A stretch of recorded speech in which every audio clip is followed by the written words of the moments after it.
And we are live. Welcome, welcome, Jerry. Good to see you again. Yes, good to be back. Thank you. I'm just going to send a link out through. I should have done this. I should have sent a link through my community service as well. Just give me a second. We don't have many people online yet. Just gonna send this quickly.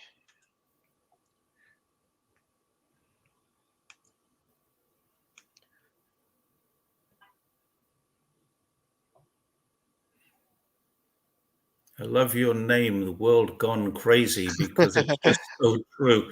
It really has gone crazy. Well, yeah, this last few months, and we're in for a crazy year.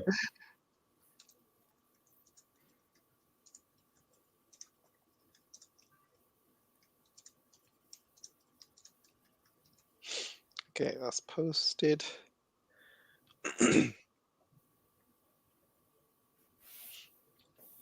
Okay, yeah, so we're getting people in now. Welcome, Josh. Cool. Welcome, Jorge. Thanks for joining, and yeah, thanks for everyone joining in so far. So, those of you who don't know, this is Jerry. He's got a YouTube channel called Jerry's Take on China. He's also got a Twitter channel called Jerry's Take on China as well. Jerry lives in China, and we've spoken before. So one of the reasons I've got him in today, we want to talk a little bit about China, but also we're going to be talking about what's happening in Gaza, and we're going to interchange the subjects and see how it's all related. And yeah, without further ado, welcome to the show, Jerry. Good to have you back. Oh, thank you, AJ. It's good to be back. Oh, thanks. And we're doing a simultaneous stream on YouTube, and also we're doing one simultaneously on Twitter as well, on the Twitter Spaces. So you're welcome to join either one. We'll probably catch some questions at the end, but I wanted to kind of talk to Jerry and find out a bit more about his thoughts and on what's going on around the world. So, Jerry, as you know, there's been a lot happening around the world, especially with the war on Gaza and stuff. I know you live in China, and I do talk to a lot of people in China, and they kind of given me their thoughts on what's happening in Gaza. And from my conversations with them, I see a lot of Chinese absolutely disgusted with what's happening in Gaza, and yeah, what's your thoughts? I mean, you live in China, so you're in there. And what's your thoughts about what people are thinking about what's happening? And yeah, well, what do you? I mean, what is China's take on what's happening around there? So what's your Yeah, thoughts on that? obviously, I can't speak for the whole of China, but I can speak for the people that I speak to and speak with. Yeah, we had Christmas Day, of course, we had a few friends around here. There was 10 of us, and 6 were Chinese, and the remaining 4 were foreigners. And the school of thought here is that this is a huge problem for Israel. It's obviously a huge problem for the people of Gaza, and it's an atrocity. And it's an atrocity on a global scale. You know, they're talking about the last time there was anything like this, maybe in the former Yugoslavia. This is ethnic cleansing. And the people here, the Chinese government has a stance on this. And if you take a side on Chinese social media, you will be deleted. And this is a thing that people don't like about China. If you take a side, even if you take the side of the Gazans, if you take the side of Palestine, you will be deleted. All you can do is express your shock, your horror, your outrage, and call for peace, and you won't be deleted. So the government has said anyone taking a side is just going to get, it doesn't matter which side. The government is 100% neutral on this. Social media in China is 100% neutral on this. But when you sit around a table with Chinese people, so far, and I'm not saying this is everyone in China, but so far, 100% of the people I've spoken to are in favor of a ceasefire now, not tomorrow, not the next day, right now. This needs to happen right now. And that's what I'm seeing when I'm talking to people. And I get a lot of people asking me, and they're asking me why we're having this issue. And I honestly don't know the answer. The simple answer is Israel has overreacted to something. And I think it's a really difficult time for everybody concerned. The issue right now is getting the carnage to stop. And that's what most Chinese people really want. The carnage must stop.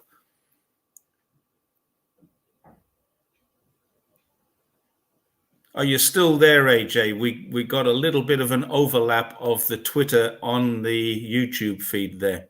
So I got a bit of feedback of myself.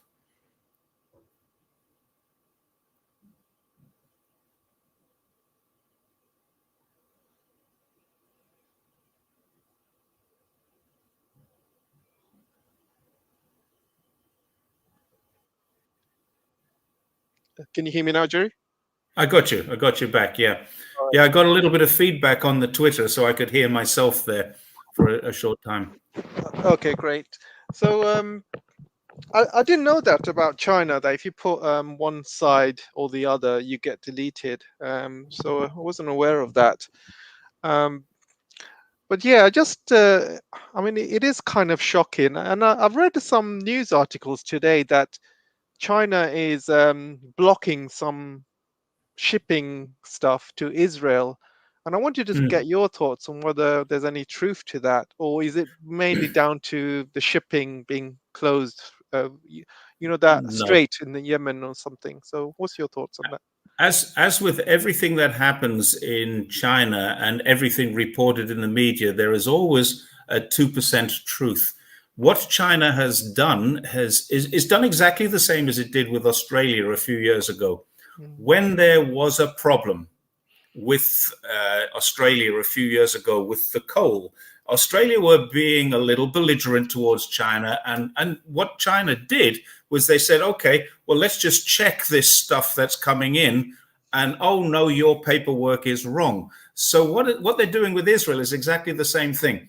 They're saying anything that's being exported now needs every single piece of paper that is required, particularly for dual use, anything that can be used for military. So the system has always been in place, but it's never really been very particularly adhered to. So China is now saying all the documents must be signed, everything must be right, and then we'll export it.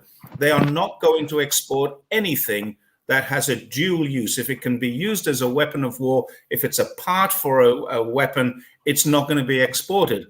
And that's what they're doing in terms of the paperwork, which was always there. They have only just started to police it correctly. It was one of those things they said, well, we'll continue to do business. Business is business. One thing China is pragmatic, but another thing is they're not slaughtering children and they're not murdering people in their beds at night. So they're saying if you want a product shipped to Israel, that product must be proven to be not required for this war effort. And if it's not required for the war effort, if it's something to do with humanitarian, if it's something to do with food, if it's something to do with car parts, that's fine. But if those cars can be used as part of the military machine, that part will not be shipped. That's been something that has been in place for a long time, but they've only just started to actually react to it because of what's happening in Gaza. Excellent for that. So do you think it's got anything also to do with Yemen? Because there's a lot of ships being stopped around Yemen stuff, but I'm reading news that Russian ships are being let through and Chinese ships are being let through. But unfortunately, the destination is also important. So they're saying anything that goes to Israel is just going to get blocked. Yeah. Has it got something to do with that as well? Or? No, I think not. Those ships would have left China several days ago, probably 2 weeks ago, to be at the Horn of Africa or the bottom of the Red Sea and ready to go around the Horn of Africa. They left China some time ago, and they may very well have stopped from China to Hong Kong to Malaysia. These ships might have been at sea for a month already. So this is something that's only happened in the last couple of days. What's actually happening is you can go online when you know the name of a ship. You go online, put in the name of that ship, and you can see exactly where it is now, where it's going, what its destination is. You can even see to an extent what it's carrying.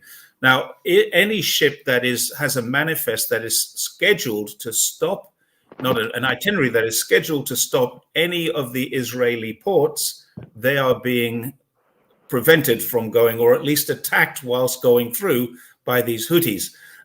Now, we got to look at this and say, well, how do they know? Well, it's extremely easy. All they need is a laptop with Wi-Fi or a laptop with connection to the internet, and you can find out where every ship in the world is going. That's kind of open source information.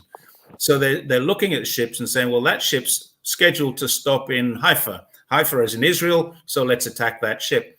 Then we've got to look at what they're attacking them with. I keep reading reports about ballistic missiles. A ballistic missile could be a bullet. It could be a grenade launched from a rocket RPG, or it could be an ICBM with a nuclear tip on it. When we hear the word ballistic missile, we think ICBM. We think something which is going across the world and really causing damage. But take a look at what's happened to these ships. What's happened so far? Several of them have been hit. There's no doubt about that. There is a danger associated with that. None of them have been disabled. Not one ship has been sunk. None of the cargoes have been damaged, and no person has been injured or killed. So these are very small ballistic missiles that are hitting these ships. There are fires, which indicates that they're probably some kind of a grenade, some kind of a propelled grenade. And that's what this ballistic missile is. So I think there's a couple of things, a couple of points that need to be borne in mind by a lot of people. These are not, if Iran or if China or if any other country was supplying rockets and missiles to the Houthis, then we could have a genuine escalation here. But if they're firing RPGs or bullets at these ships, that's hardly an escalation. That is a localized issue. It's more of a nuisance than a conflict. It's certainly dangerous. Don't get me wrong. If an RPG hits a ship, anything could happen. But so far, nothing serious has happened. Every single ship, and I've not seen a single photograph or video of any of the ships with any damage on them. So that indicates to me that they're not telling us the whole truth about this. I think there's a little bit less of an impact on this shipping issue than the US would like us to believe. I believe this is a genuine attempt to escalate by the United States. Yeah, that's a really good take, Jerry. And also, a couple of days ago, I saw a story coming out all over the West, and they're obviously trying to demonize China. But apparently, China's been ignoring some distress calls from Israeli ships along the Horn of Africa, and basically, it's none of China's business, right, to go and help these Israeli ships. I mean, what's your thoughts on that? Technically, it is China's business because it's any ship's business to answer a distress call under international maritime law. And my father was a master mariner. He's retired now, long retired, but he's still around. And I asked him this question. He said, oh, yeah, it's an absolute imperative that if you hear a distress call, you must respond to it. But you don't need to respond if you know that someone nearer is already responding. And that's the difference. So China's responsibility in terms of responding to this. Now, first of all, is China there in a military presence? If it's a military presence, what's it doing there? And there is a military presence in Djibouti, which is a few hundred kilometers further north of the Red Sea. And I think maybe there are ships in that region coming out of Djibouti to protect from the piracy, the Somalian pirates from a few years ago. That's why China has its only overseas base, and it works with America to protect against Somalian pirates. But these are not Somalian pirates. These are Houthi rebels who have I think they have a business to do what they're doing. They are protecting their brothers in arms. We're talking about Shiite Muslims rather than Sunni Muslims. And Iran, the Houthis, and the Palestinians share that same religion, whereas the Saudis and a few others do not. So that's the reason why I think the rest of the Middle East hasn't joined in, but that part of the Middle East might. And also, yeah, I was going to ask you that China's got major military base in Djibouti. Yeah, Yes. not many people know that, and it's quite a major base, and it's right next to where all of this stuff is happening. So I'm just wondering whether, like, US is basically a bit jealous of China because they got a base right where the action is, and No, the US have a base in Djibouti too. They have bases in Somalia. The US have a presence in the same region, and Djibouti is quite a way north of where Yemen is. And I'm familiar with Yemen because my father used to live in Aden, which was an oil port, and that was my father's business. He was in the oil business, so I've got a bit of not background. I've never been there, but I've actually got a bit of geographic knowledge of where this is. When you come through this point where Aden is kind of at the tip of the Red Sea, then you go into the Red Sea, and then you go quite a way north before you pass the Horn of Africa, and that's where Djibouti and Somalia and the Chinese are not alone. I think French are there, Italians are probably there, the Americans are definitely there. The Americans were there first, and before America and China had this kind of enmity going on, I can remember reading reports about how great it was that they were working together to solve this issue of Somalian pirates. Now, of course, they were solving the issue of the piracy, but they weren't solving the cause. Why are people becoming pirates in this region? And that was something that was never being addressed. You know, people don't wake up in the morning and say, I know what I'll do for a living. I'll go and be a pirate. They go and be a pirate because their land has been taken, their farm has been taken, maybe their family have all been taken. They have a reason for becoming what they become. They don't just wake up and say, I'm going to be a pirate today. Yeah, but let's talk about Yemen for a second. I mean, sure. They seem to be on the right side of history. They seem to be one of the only countries that's actually doing anything about it. I mean, the rest of the Middle East is pretty much quiet. Mm-hmm. You got Lebanon also attacking Israel from the north.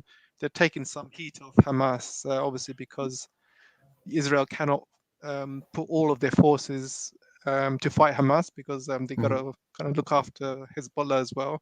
But Yemen seems to just come out of nowhere and start attacking these shipping routes. And this is one thing that the West probably didn't even knew was coming. And yeah, Yemen seems to be a country where they've got nothing really to lose because anyone that knows Yemen very well, they've had a war with Saudi Arabia for about 7-8 years. Yeah. And Saudi Arabia were part of a coalition with UAE, Bahrain, Qatar, all these other Middle Eastern countries. They're all attacking Yemen at the same time. But they withstood that attack. And I was looking at some of the casualty figures, and apparently Yemen took down at least 100 airplanes, all from Saudi, UAE. These are modern airplanes as well, F-16s and things like that. So they are a force to be reckoned with. And I think Saudi lost hundreds of tanks, and they lost the war, basically. I mean, they had to pull back, Saudi Arabia and UAE. They couldn't. But the war came to an end a few months ago when China brokered a deal between Iran and Saudi Arabia. Yeah. Iran and Saudi Arabia had halted diplomatic ties several years ago, and America had been saying, "Oh, we're trying to fix this," and never were. They never wanted to fix this because it doesn't suit them to have these two huge countries, huge, powerful, and rich countries aligned in the Middle East. It suits America to divide countries. That's what they do. They divide their own country into Democrats and Republicans, pro-choice, pro-life, pro-gun, anti-gun. They divide people so that they don't have cohesiveness to attack themselves. So they've done this in the Middle East quite effectively, and they've kind of divided. Now, whether they divided them deliberately or they just saw this and used this wedge to cut in, I'm not really sure. But the bottom line is that the people of the Middle East are divided, and they have been divided for many, many years between mostly their religious divisions, the Sunnis and the Shiites. Now, what's happened is a few months ago, China brokered a deal, and the deal reopened diplomatic ties with Iran and Saudi Arabia. And the main point of this whole deal was that the war in Yemen could stop because Iran was funding one side and Saudi Arabia was funding the other side. Once they agreed to stop that, then the Yemen issue became less of an issue. So there's no civil war going on in Yemen right now. I don't think it's been signed off as the civil war is over, but it's the same as China. China has never signed off on the civil war here. We still have the Taiwan mainland issue. And the same thing may be happening in Yemen. I'm not entirely sure, but the fact is that they are better now than they were. Now, what we've got is the Houthis, apparently. Now, I'm only getting this from Western media, so it could be completely wrong. Whatever Western media tells me, I have to look at and go, let's have a look at this in the wider scope of things, because the Houthis apparently are attacking ships that are bound for Israel. Any ship, no matter what flag it's under, if it's bound for Israel, it's going to be attacked. But then they're also, according to Western media, avoiding all Russian ships and all Chinese ships. Now, if a Chinese ship is bound for Israel, will that get attacked? I don't know the answer to that. According to Western media, the answer is no, it won't. But I've never spoken to a Houthi on the beach with his grenade launcher who says, yeah, if that's going into Haifa or Ashdod, I think, Ashdod, there's 3 or 4 ports that they can go into. If it's going into one of those ports, maybe they're going to attack it. I don't know the answer to that. I really don't. And the name Houthis, I don't know who came up with that, but that's the name of the leader of the Yemen group that's attacking those ships. Oh, is that right? I didn't even know that. Yeah. I've always called them Houthi rebels. Yeah, and they, I think what's a rebel? What's a freedom fighter? And what's a terrorist? Yeah, what's and I think difference? it's a name coming out from the West, and I was reading some history about what the name Houthi means, and it's the name of the rebel leader. And the reason they call them Houthis is because there was a massive civil war in Yemen, and there was various different factions, and the Houthis came out on top. That's why they call them Houthis, because they feel that only one faction is attacking these ships, not all of Yemen.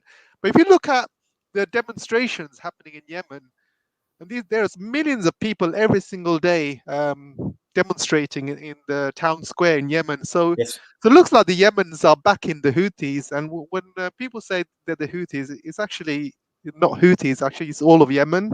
It might be Yemenis. Yeah. So yeah, it's quite an interesting fact. But yeah, they seem to be like they seem to be the right side of history. I mean, these guys Houthis who have basically won the civil war, they probably didn't get the full backing of the people, but now they've become like heroes of the Middle East. They are like the freedom fighters of the Middle East. Everyone's looking at them like heroes because they are taking on the might of the American empire. And the funny thing is, the Americans haven't really planned for this, and they decided to come up with some coalition of the willing, they call it, an Operation Prosperity. They said there's 10 countries that have joined, but 3 or 4 countries are pulled out, and the other countries only gave officers, not ships. Yeah. The British gave a ship that's not even working. That's probably going to fall apart very soon. And so it's not really a coalition of the willing. It's just one ship from UK. Yeah, I actually heard that the Italians gave a ship with no crew, but I'm not sure how that works. Yeah, and it seems like the Americans don't really have enough ships to kind of. Well, this is a really interesting discussion for me, because I asked the question, why do we need to have this coalition? And I don't think they call it the coalition of the willing. I think I was the one who called it that in one of my articles. Why do we need this coalition when there are two carrier strike groups in the region? Now, two carrier strike groups means that not very far away from this area, you have at least 2 aircraft carriers and at least 10 other ships and several submarines, at least 2, possibly more submarines, because they're secret, of course. So when you've got all of these ships in that area and you're talking about, really they're being disparaged as being a bunch of Arabs on a beach firing rockets. Well, these are obviously clearly more of a threat than a bunch of Arabs on a beach firing rockets, because we're talking about bringing in the international might. They were asking Australia, they were asking New Zealand. Australia procrastinated for several days and then sent six officers, I think, or 3 officers, I can't remember. Some countries send officers, some countries send ships. Australia probably does not have a ship capable of doing the job that they needed done there, which is, I guess, escorting and shooting down these either drones or rockets as they approach. So Australia, I paid quite a lot of attention to the Australian one because I'm an Australian citizen and it's important to me. I really wanted to make sure that Australia were not part of this. And so far, it looks like they're not really a significant part, but they are on the side of the Americans and the Israelis. And that was disappointing to me. But why on earth do they need so much when they have 2 carrier strike groups in the region? That astonishes me. It seems like it's a very expensive thing to do for the Americans, because first of all, they had about 3 aircraft carriers in the Mediterranean. Now they're sending all their ships across the Horn of Africa. Then they got ships monitoring Iran as well. And I just don't think there's enough ships in the Navy to manage this operation. And then I'm seeing a news report that the Houthis attacked another ship yesterday. So it doesn't look like it's working. Plus, it's very expensive, right? I mean, sending all these ships through these waters, it's going to be very expensive. You've got to pay for the gas. You've got to pay for the crew. There's a lot of cost that's involved. I just don't think it's sustainable. I mean, what's your thoughts on this? Well, sending a ship to the Middle East is no different to sending a ship to the South China Sea. The same cost of the crew, the same cost of the fuel. It really doesn't matter. If a ship is at sea, it bears those costs. But when it starts expending munitions, then it starts to add to the cost.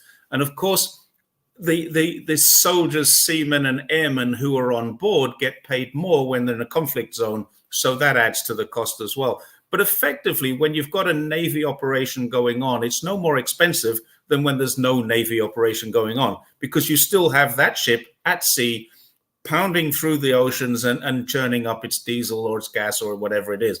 So the real cost of it is not so much that. The real cost is in society. What does your country want you to do? Now, in a democracy, this should be decided by the people. The people vote for the parliament votes to send the ships.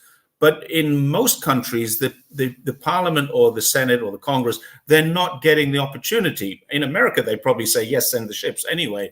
But the people of the UK are not being asked. The people of Australia and New Zealand haven't been asked. So when I say the people, in a democracy, we vote for someone to represent us. That representative needs to vote on our behalf inside of the parliament.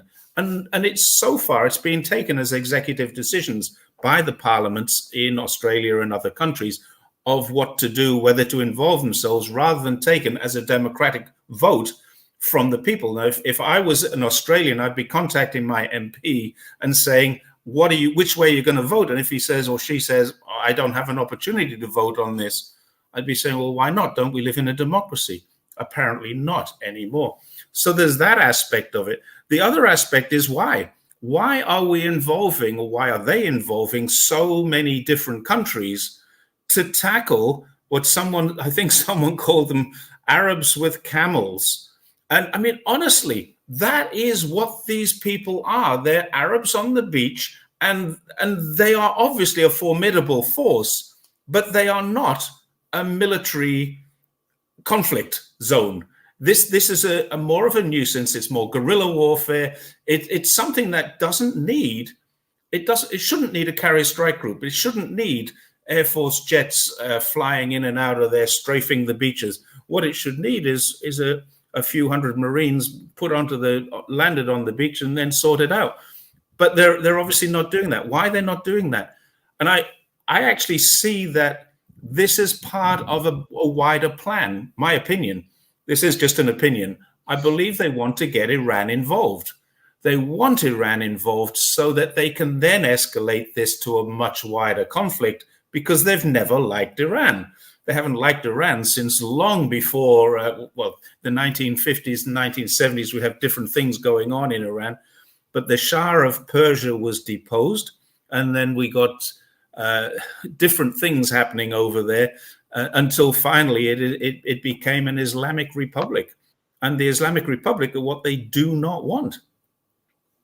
But they've got them. So I think that's the plan, is to escalate this, widen the conflict and bring Iran into it, which then it gets even worse, because Iran is part of the Shanghai Cooperation Organization. Iran is part of BRICS. So we've got things going on there which are going to say, well, maybe we need to get China involved in this too. Can you see how this can escalate? So, yeah, thanks for bringing up Iran. I'll come back to Iran a bit shortly. But there are munitions being destroyed. I mean, apparently they've already destroyed about 100 drones or something. These are $2,000 drones, and they are being destroyed by $2 million missiles. So in terms of the economic costs of this conflict, it's already going over budget, don't you think? Yeah, I have another comment that I'd like to make about that, which really would be worrying for any naval leader, any admiral, any guy who is in charge of a fleet. China has drones by the million. China can put up drones that look like dragons and send them flying around. 10,000 drones up in the air at the same time. Now, if they're sending up these $2 million rockets just to take out one drone, then they're really going to have a lot of trouble when it comes to China. And you're just thinking about that escalation, the Taiwan issue, all these things. China has got them banged to rights with these drones, because China has literally access to millions and millions of drones, whereas America doesn't have access to millions of anti-drone missiles. Now, I know there's all kinds of things like EMF pulses and things like that to take out drones, but the bottom line is, if 10,000 drones attack a ship, some of them are going to get through, and that's got to be a worry. If you've got an aircraft carrier and 100 drones hit that aircraft carrier on its landing deck, then how are your planes going to land? And the planes are in the South China Sea, and they can't land in Taiwan, because if we're in that kind of a conflict, China will just shoot them down. So you see what the issue is now. Maybe it's all just a practice run to see how do we compete with these drones? How do we compete with guerrilla warfare when we're using multi-million-dollar things? The same thing's happening in Ukraine. A $2,000 drone is, in fact, it's probably a 2,000 RMB drone, is doing more damage than a $50,000 rocket can do. That's a problem. Yeah, and these drones in Ukraine, they are Iranian drones as well, and yes, yeah, and obviously improved by the Russian side. So, I mean, there's a different thing. There's two different ways to look at drones. One is the kind of thing that DJI makes with a camera on it, and the other extreme is this thing that is longer than my apartment, and it carries Reaper missiles. There's two different sorts of drones. I mean, there's many things in between.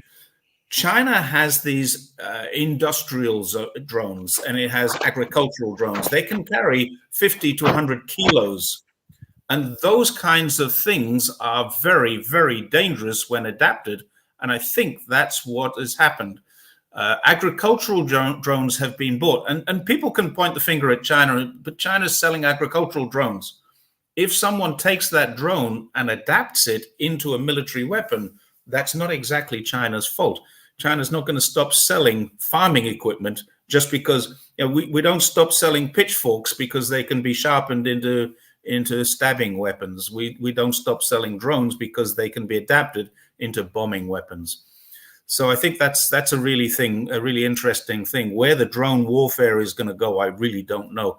But I'm wondering if the whole thing is just a practice run to see how these ships deal with these. We're going back from massive warfare to micro warfare, and that's what's happening in the Red Sea. Okay, so let's go to Iran. Do you really think that China's going to let Iran fall? Because China's got around 400 billion invested in Iran. Plus, Iran is the main supplier of oil to China. And plus, Russia needs Iran for its northern to southern pipeline to go into Southern Asia and stuff. Do you think Russia and China will let Iran fall? I don't think they would. No, I don't think so. I think what America would like to see is proxies going into a war with Iran. So there's not an America. If America attacks Iran, then it's game over. It's World War III. That's a fact.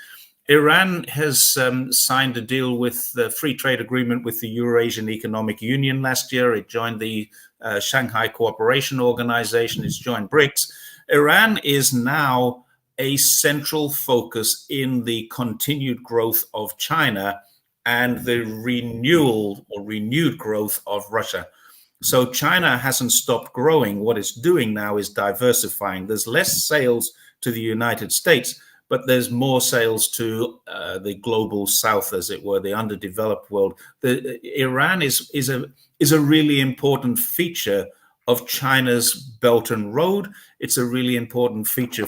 I don't think they're getting a major source of oil, but certainly it is a source of oil for China, because China's got oil coming from all different areas, including Iraq, Iran, and Saudi Arabia. They're doing deals all over the place. Now, one of the things that we need to remember here, we're seeing Western media. We're seeing reports that Iran are part of this axis of evil, which has been going on since the George Bush era, or George W. Bush, not H.W., but George W. Bush made Iran part of the axis of evil. And what I'm starting to see now is that if you pick up a newspaper in English, I read English language newspapers from Africa, from Central and South America, from Asia, and I'm starting to see that Iran is not the problem that America thinks it is, or it's not seen as the same problem.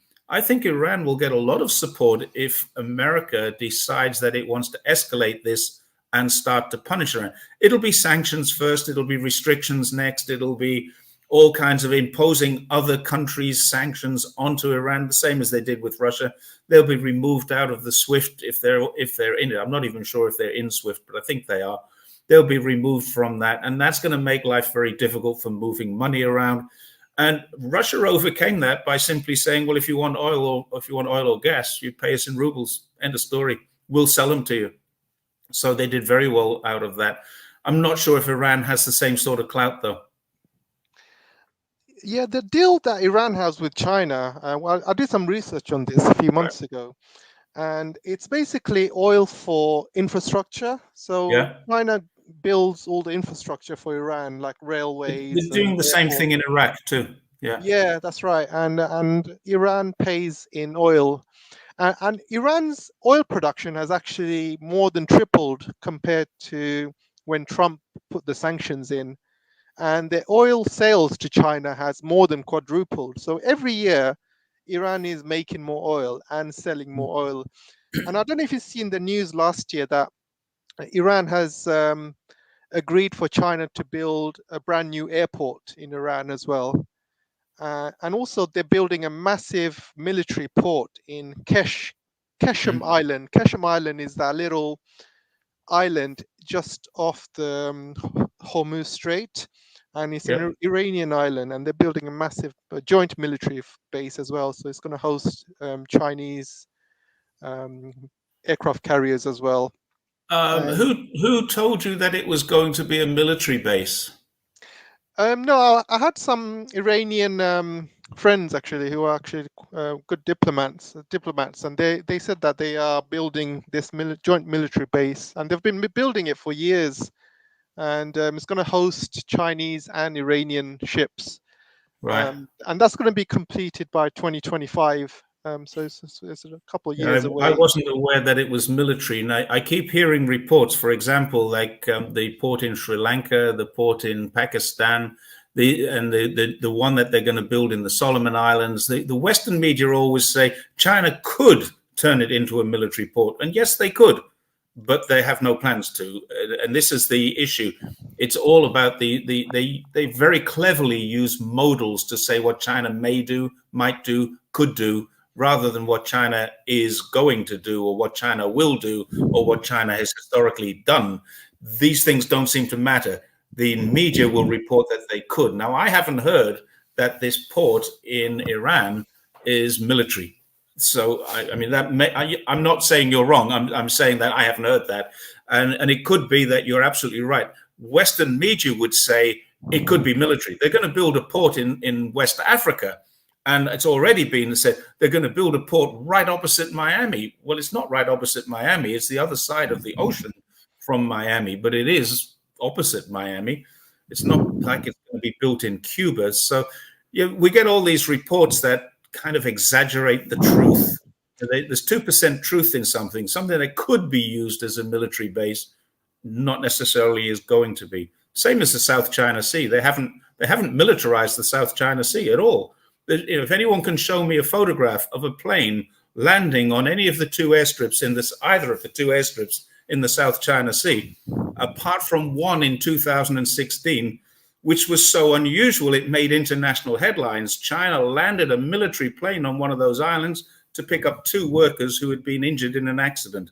It landed a military plane, the plane took off again, and it made BBC headlines for a week because a military plane landed on a South China Sea island. These are not militarized islands. Gwadar port is not a militarized port. The Solomons is not going to be a militarized port. And I'm not sure about the Iran one, but if you say that you know people who say it is, maybe it's an Iranian military port, but hasn't got a plan to be a Chinese one. I'm not sure.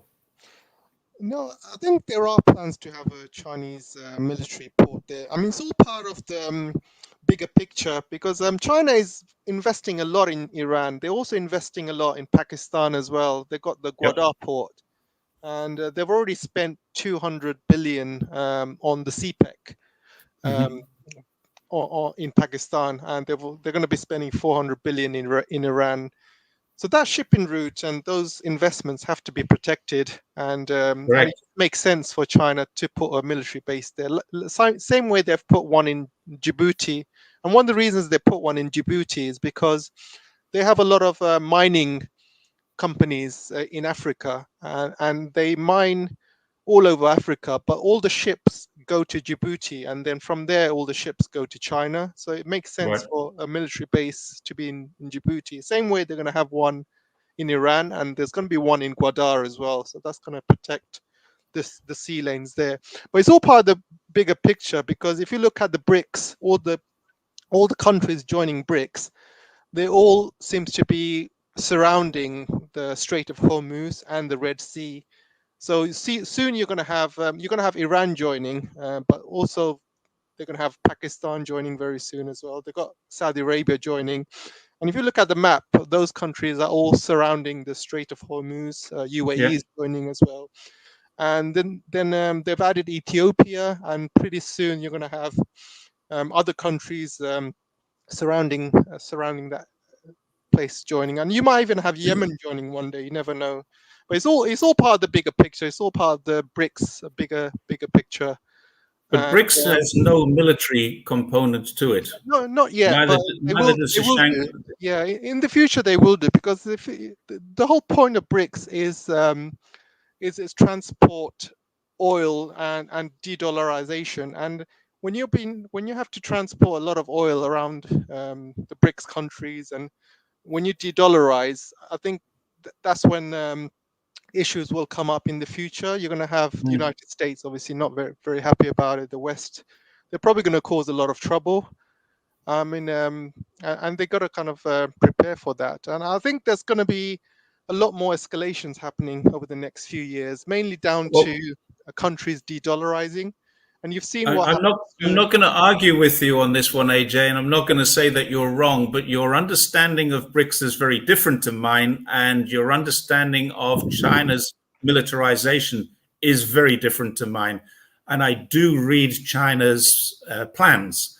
That's an important part of understanding China, is to know what their 5-year plans are, and if you understand them. My understanding, the SCO, the Shanghai Cooperation Organization, has an anti-terrorist or counter-terrorist component to it, and Iran is part of that now. So there is some security issue with the SCO, but with BRICS, there is no military, no security. With BRI, there is no military, no security, and there are no plans, as far as I'm aware, and I've never seen one. You might be able to prove me wrong here. I've never seen a single plan to militarize either Gwadar or Sri Lankan port or anything in the Middle East. The only place they have a port is Djibouti, and it was at the international community requested China get into this because they were basically protecting ships coming from China. And they kind of said, well, China, you better be part of this. And it was when China was more friendly with the West, or the West was more friendly towards China. And they built a port, and then they put the manpower in there. The manpower is what supports the regional security. The port is what supports the ocean security. That's the only one that I'm aware of. There's talk of a military installation in Cuba. It's bullshit. There's talk of a military installation in Burma or Myanmar, one of the islands between Myanmar and Bangladesh. It's also bullshit. It's a listening station. So it's an intelligence gathering, perhaps, or it's maybe just a telecommunications station, which is what China says it is. And so these kinds of things, these stories get embellished into China is militarizing this, when in fact China hasn't got any plans to and has no history of, and there's no evidence that it's going to happen. There's only the possibility that they could, they might, they ought to. I'm not arguing that, but they haven't got a plan to, as far as I'm aware. Now, you might be able to prove me wrong, but at the moment, BRICS is not military.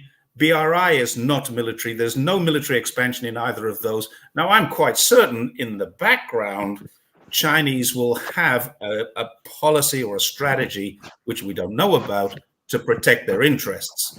But that policy is not an outgoing policy that we can say China is going to militarize this area. They haven't done that ever, and there's no reason for them to start now. No, you're 100% right. There's no military talk about it now, but right. I think they are setting everything up for there to be military bases in the future, and that's what I'm saying. I mean, right now, they're focused yeah, on the BRICS. You're making that same statement that media makes. They could militarize that. Yes, they could. I agree. They could. Yeah, but right now, I think their focus right now with BRICS is to de-dollarize. I think that's their focus for sure. Yeah. But Russia is the chair of BRI. I'm sorry, the BRICS nations next year. So 2024, Russia's going to be. I think what they're going to be focusing on is building a central bank for the BRICS, and they're going to be pushing countries to de-dollarize, to sell commodities outside dollar. So that's going to be the focus next year. But within maybe 5 years, 10 years down the line, I do think there will be military bases there because they have to protect those interests. Because if they don't, China could and Russia could lose a lot of leverage there. But I think you're 100% right. I mean, there is nothing kind of concrete right now, but in the future, I think there will be. There has to be, because otherwise, how are they going to protect their interests? I think there has to be in the future. And the world going multipolar right now, they cannot rely on United States to police the world. And you've seen how United States is acting with Gaza, with everything else around the world. So Russia and China cannot rely on American ships to kind of protect their sea lanes. They have to do it themselves. So I think within a few years, you will see Russia and China having some sort of joint military. if they haven't spoken about it yet, they probably will over the next few years. Probably. I look forward to seeing those announcements, because there's nothing there about it right now, at least as far as I'm No, right aware. now there isn't. But you got to see. I mean, China. You can't say China and Russia haven't really thought about it. I mean, the world is moving in a Of multipolar course, of way. course. So they're obviously talking about it. They cannot. Mm, They cannot not have anything militarized around those mm. important sea routes, because if you let America protect those sea lanes, and suddenly there's a war, say somewhere around the world, and America blocks those sea lanes, then China's going to be in trouble and Russia's going to Yeah. be in trouble. Well, So the issue is, really if careful. America blocks China's sea lanes, then the biggest country that will suffer would be America. There's no question about that. So you've got to start looking at that from a wider perspective than just, the sea lanes need protecting. So, for example, the sea lanes needed protecting around the Horn of Africa, where Djibouti and Somalia are. The sea lanes definitely needed protecting there, and it took not necessarily global, but it took an international coalition to make that happen. And it worked very, very well. It has prevented piracy, acts of piracy, quite successfully. It's done very, very well. That's the kind of thing that's needed. That doesn't necessarily mean that China needs to put military bases. There's a difference between a military base for offense and a military base for defense. China has the world's largest navy now, but it has the wrong navy to attack any country. Any expert who understands shipping will be able to tell you this. China's navy is not an aggressive navy. It can't be used aggressively because they've got the wrong ships. They've built ships that defend. They haven't built ships that attack. America has ships that attack and defend. It's very good at both. China doesn't need to attack. It just wants to defend. So if they do put shipping, military shipping into those areas, it will be the same sort of thing as they've got in Shanghai, Shandong, Dalian, Hainan, Guangzhou as well, no doubt. All around the east of China, there are military ships, but they're for defensive purposes, not aggressive. Yeah, of course. I mean, China is not really a blue water navy, the green water navy, and it's purely for defensive purposes. Completely agree with you. But there will come a point when let's say 10 years from now, there will come a point when they will need some sort of defense from these sea lanes. For example, there's a lot of mines that come out of Africa, and China is very reliant on mines, right? Lithium and other important minerals coming out of Africa, and China's probably has access to 80% of mines in Africa. So those shipping lanes will need to be protected. Also, China buys a lot of oil from Saudi Arabia, UAE, Iraq. Well, the Middle East, Kuwait as well. So those shipping lanes will also need to be protected. I mean, there are a couple of choke points as opposed to shipping lanes. I mean, there's a shipping lane from Venezuela to Beijing, or to Venezuela to Shanghai as well, but it's wide open ocean, and really they don't. If you're taking ships through the Red Sea, through the Suez Canal, through the Horn of Africa, those are very narrow. I think the Red Sea is only 18 miles wide. So that's a very, very narrow shipping lane in terms of the size of these ships that go through there. So 18 miles is not very wide. They're the places that need protecting, but the general shipping doesn't really need protecting. I mean, the only way, 400 years ago, pirates and privateers roamed the seas because they had the same size ships, or maybe slightly smaller and faster ships than the Navy, and that was okay. But now it's a very different scenario. The pirates don't have cutters and frigates and destroyers.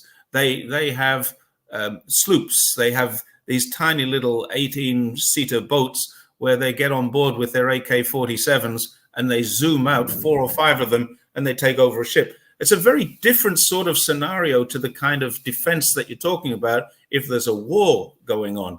And we have submarines shooting through, like the transatlantic war that went on in the Second World War, where there was a U-boat navy shooting ships out of the ocean. that's a very different scenario. So I think it only needs to be a few places around Indonesia, Malaysia, certainly inside of the Taiwan Straits, those kind of places where the sea narrows down, then it needs protection. But the sea lanes, definitely not so much, unless there's a war, and then it's a different situation. Sure. So, can I put something out there? Yeah. Do you think China will get involved with Gaza if things get worse? If more civilians are being No. killed, for example, do you think China will get involved, maybe with a joint operation with Russia and the Middle Eastern No. countries? The Or only way I can see China getting involved is with UN peacekeepers. China is the largest provider of military to the UN peacekeeping force. USA is the largest provider of funds. China is the largest provider of manpower to the UN peacekeeping force. Now, unless the United Nations sends peacekeepers in there, I don't think China will ever put boots on the ground. I'm very sure Russia wouldn't either. And the reason Russia wouldn't is because it would just be too sensitive a conflict.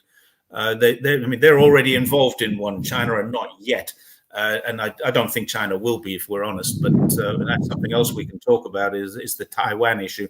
But China, no, I would say I'd be 99% certain that China would not put boots on the ground without UN approval.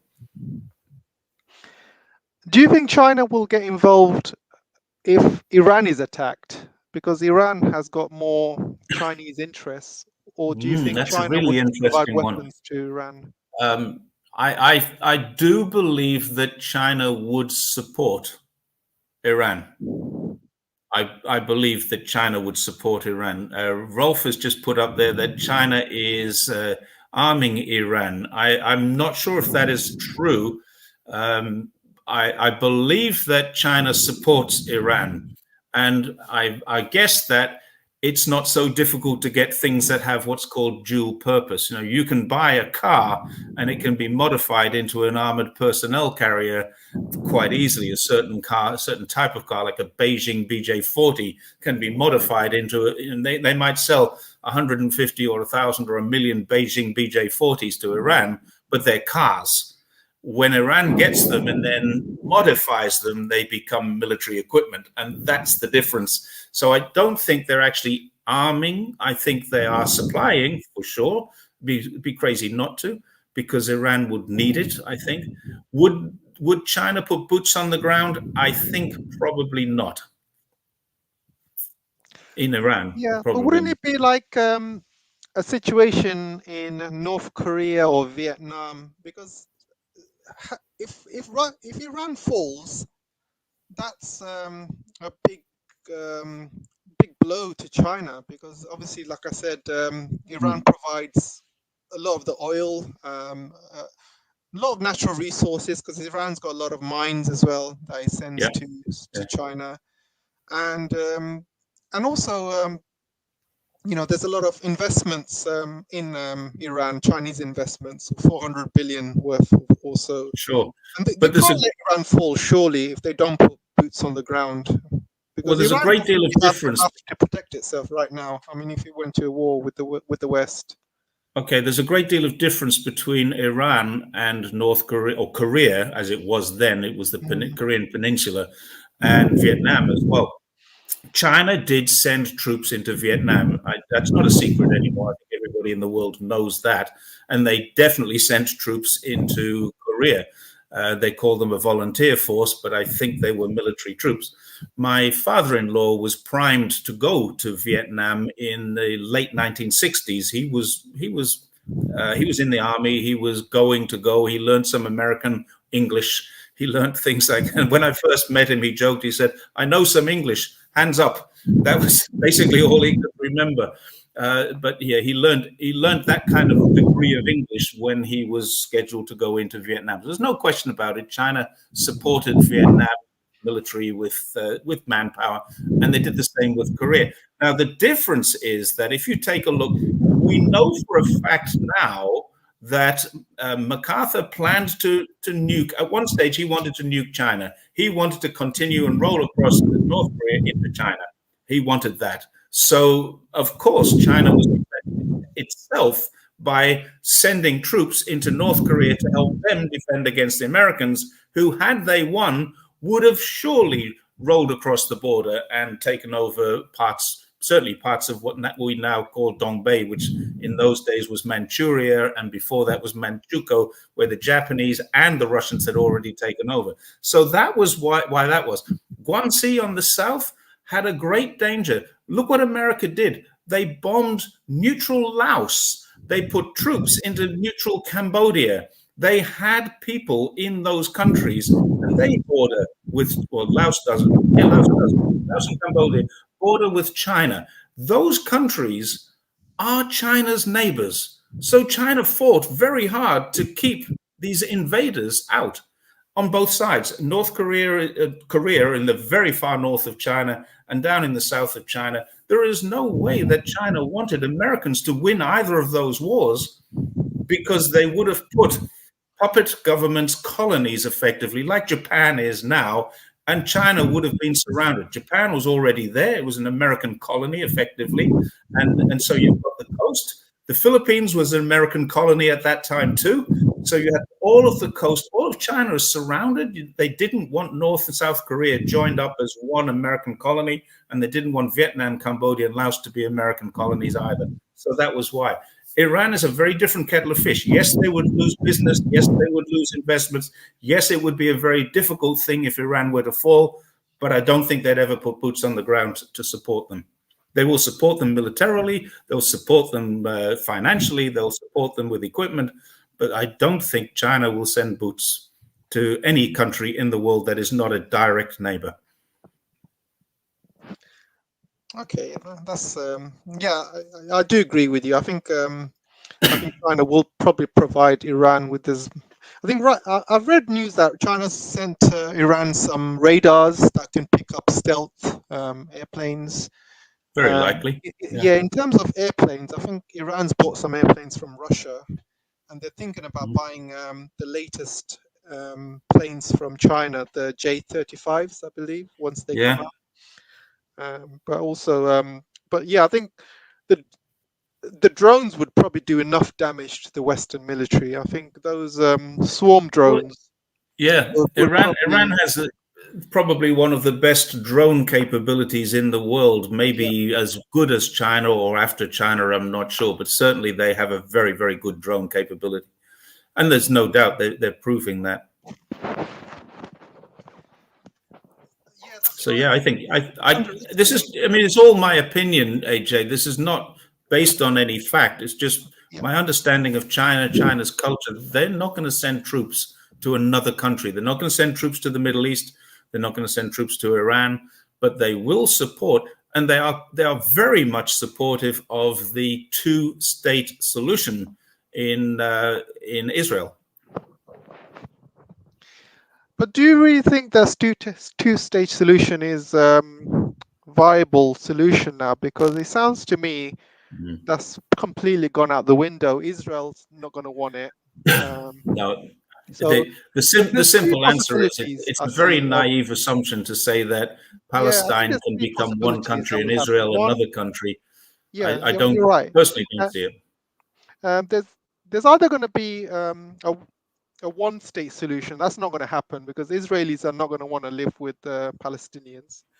No, and I mean, let's face it. What Israel has now done to Gaza and to Palestine, to the people of Palestine, it has basically created an army of people who hate them, who hate Israel with a passion. I bet you there's not a single person living in Gaza now who has not lost somebody in this conflict or in the last 70 years. Every single family has been affected by this. And what does that do? What did China do when it had terrorism? It did clamp down. It smashed down on the terrorists and it locked a lot of them away. And then it re-educated, it poverty alleviated, it improved infrastructure, it gave them jobs. It has completely changed the entire region. And it's done that all with the criticism of the West when it was the best possible solution. Now, I'm not saying it was perfect, and I'm not saying there wasn't some abuses, but there's no systemic abuses. There was no bombing. There was no mass murdering. There was no killing. What is America and Israel doing right now? They're creating an army, a legion of people who hate them. And quite rightly so. I mean, hate's a very strong word. But if you take away my wife and my child from me, I'm going to hate you. That's how it is. Syria, Lebanon, Jordan. Oh, yeah, okay. Yeah, correct. That'd be interesting. I only see two solutions, Jerry. Number one, they genocide the Palestinians, or they drive them out the land in Gaza and put them in the Sinai desert. And it looks like that's their plan. And the second option is for Hamas to win, and Netanyahu quits being the prime minister, and Israel then pull their troops out.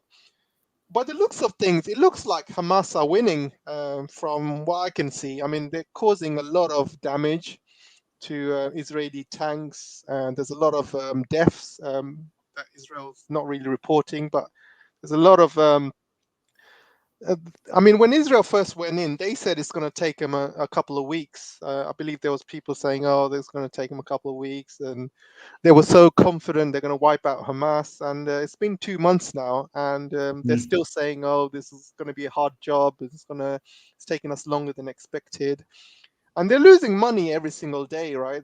They've got no visitors going into Israel. They've got everyone's joined the army. They're losing a lot of money in terms of the economy. The cost of war is rising every single day. So this is not a long-term viable solution for Israel. I think the longer this war takes, the harder it's going to get for Israel. I mean, what do you think? I mean, it looks. I mean, for me, from where I sit now, it looks like a Hamas win, because you cannot eradicate Hamas, because that's an idea, right? From every family you kill, there's going to be new members joining Hamas. Every time Israel shows clips of people being naked, tortured, Hamas are not going to surrender when they look at these images and pictures. No. And you know what? I'm never gonna surrender. I might as well just fight and die. Yeah.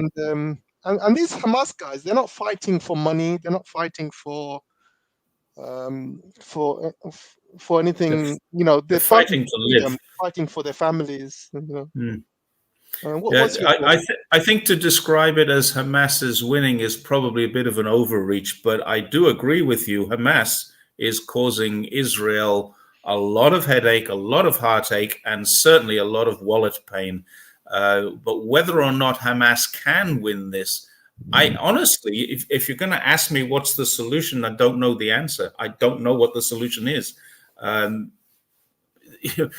people say, well, maybe if all the Palestinians moved to this place, I would say, well, hang on a second. Isn't that what they did with the Israelis in the first place? They moved the Jews into this place and said, oh, we'll just give them this place and it'll be okay. We'll have two states here. This was 75 years ago, 1947.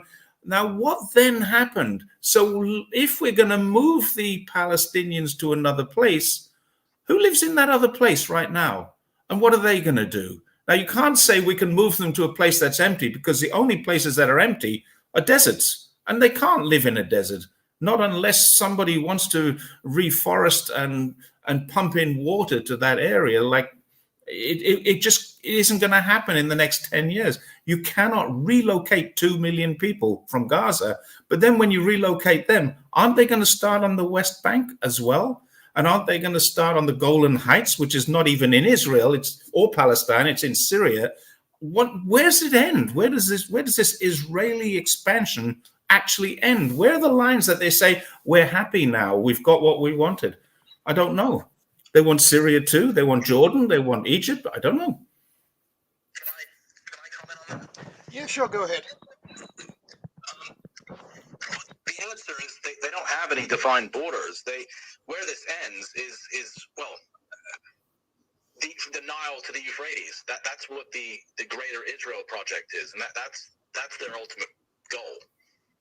So they want the entire Middle East, from Iraq all the way down to Egypt. The Greater Israel, you mean? Don Yon project or something. I can't remember the name, but yeah, Greater Israel. So they don't the borders that we see now of present day Israel. They don't actually consider those borders legitimate. They see Israel as the whole region. So that's why it's just kicking the can down the road. Shoving the Gazans into the Sinai will just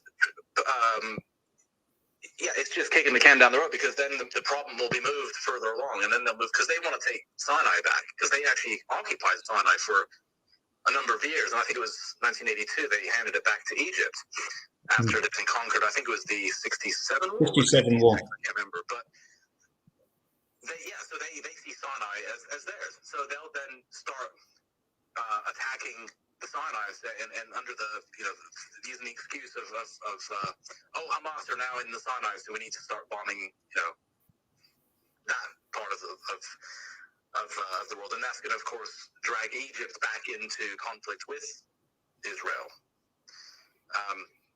So it's just never. This does not end. There is no, it's let's just give them this territory and all that will solve the problem. No, it just pushes the problem further down the line. So yeah, there is no end to it. I mean, the two-state solution, that was Israel never intended to honor that. Hence why they never accepted it, because for them it's all or nothing, and we can see that's why they've basically, if you look at a map of Palestine and how they've incrementally, especially in the West Bank, it's like a slow kind of incremental displacement and ethnic cleansing that's been taking place. The goal is to take the entire region, and the Palestinians are the ones that are on the front line against Zionism, so to speak. And once they're gone, then who's next? Well, Jordan, Egypt, Lebanon, and so it doesn't. There is no end to it. That's the thing. That's why this conflict is never ending. The only way it ends is when Israel ends. That's when the Zionist occupation ends. That's really the end to it. And I mean, Scott Ritter. I was listening to something he said recently, and he agreed. He says there's no two-state solution. That idea is gone. There's never going to be a two-state solution. He said the only future is a one-state, and that is Palestine. So the way, I don't think Israel will be militarily defeated, because they have their Samson options. So if they feel that they're about to capitulate, then they'll just nuke the entire area and take everyone down with them. So the way it ends is by people vacating the territory. I mean, in the north, hundreds of thousands have already left because of the low-level conflict with Hezbollah. But if that goes up to full warfare, then there's no way they'll ever go back to. I mean, I don't think they will anyway. I think all the settlements in the north, they're finished. The people living there will never go back. I mean, it's not safe. The IDF can't keep the place safe from Hezbollah. So that's how Israel ends. Is the people will leave, and they can. They're all dual citizens. They can all go back to New York and Poland and Ukraine. Well, maybe not Ukraine, but Russia or wherever else they're from. So because most of these people, they're not even from the region. They're from Europe and Morocco. A lot of Israelis are actually Moroccan, and I think going to speaking of Russia, I think the reason Putin is kind of hesitant as to show whose side he's on here is because of the amount of Russian citizens who hold Israeli passports. He's very much a defender of. I mean, that's his main. That was the whole reason. Well, one of the main reasons for the war in Ukraine and the Donbass was to protect the Russian speakers from Ukrainian persecution. So he's very careful as to what his decisions when it comes to protecting Russian Russian citizens. So. Yeah, thanks for that. Jerry, do you have any reply to that? That was Angry from Spaces. So he came in. Okay, I don't know if you I heard know most of Angry. that. I honestly don't know the answer to the Russian issue. As far as I'm 100% in agreement. I've heard of the Nile to the Euphrates scheme as well. The Euphrates is in the middle of Iraq, and the Nile runs through Egypt. So, if they're talking about that kind of scope, then it doesn't end. There is no end to this. They're not going to take over Egypt. They're not going to take over. They'd have to go through Jordan into Iraq. They have all these different places that those people there are not going to let them do that. Not without a fight, anyway. And that is not going to go away. So no, I'm as far as the comment about the Russians, I've no comment on that one at all. As far as the where does it end? I agree with Angry that it really has no visible end. There is no solution to this. And I agree also that the two-state solution is out of the window. Now, the one way that it might work is to take all the Israelis out and put them into another place and say, well, we've got another place for you where they will welcome you. That might be the only way it happens, because the alternative is to either kill all the Israelis or to kill all the Palestinians. And neither of them are really alternatives. That's how it's going. That's right now where we're heading, killing each other off. So Rolf Steiner says, put them in Ukraine. Yeah, that's a good idea. Put them in Ukraine. Yeah. Well, Ukraine's short of people now. A theory. I'm not sure if it's correct, but one theory is that that's exactly what they're doing. Is they're prepping Ukraine to relocate the Israelis, but I don't see that happening because, I mean, first of all, like I said, most Israelis, if not all of them, have dual citizenship, and they're all dual citizens of most countries in Europe, USA, and various other places. I mean, look at the Israeli cabinet. I mean, every single member. Netanyahu is Polish. Yoav Gallant is Polish. What's his name? Yair something rather. He's Serbian. There's another one that's Irish. I mean, they're all European. These are all Europeans. So, and even the ones that are not, even the ones that are, Arab Jews, like Moroccans, or even from Iraq. These are all people that migrated to Palestine mainly in the well, not mainly, but a lot of them in the 1960s, like especially Morocco. I know quite a bit about Morocco, and they left Morocco because Morocco was undergoing decolonization, and there literally was not enough food for the population. People there were literally starving. I mean, there were tough times when France handed sovereignty back to Morocco, because they had been the French and the Spanish who controlled Morocco. They were basically pillaging Morocco. Most of the food that was grown there was going back to Europe, and so the Moroccan Jews, which there was hundreds of thousands at the time. I'm not sure what the population was, but it was certainly probably around 500,000 or maybe even more. They had an opportunity to go somewhere better, so they did. That was it. They weren't kicked out by the Moroccans. I mean, this is an argument they love to make. Oh, they're all ethnically cleansed from these Arab countries. Like, no, they weren't.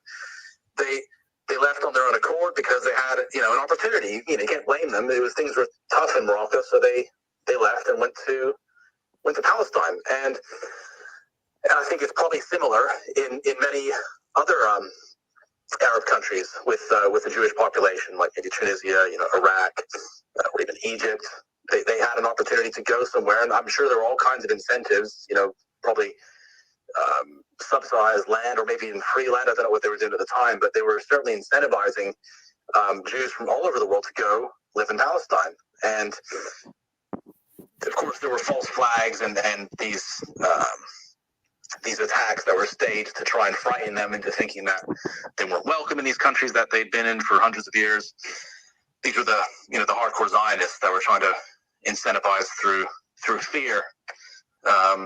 So yeah, that's.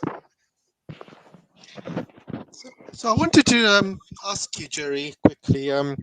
What's your thoughts on the British and Australian government's stance on what's happening in Palestine? I mean, obviously, Well, I have an idea, but I just wanted to get your thoughts on it.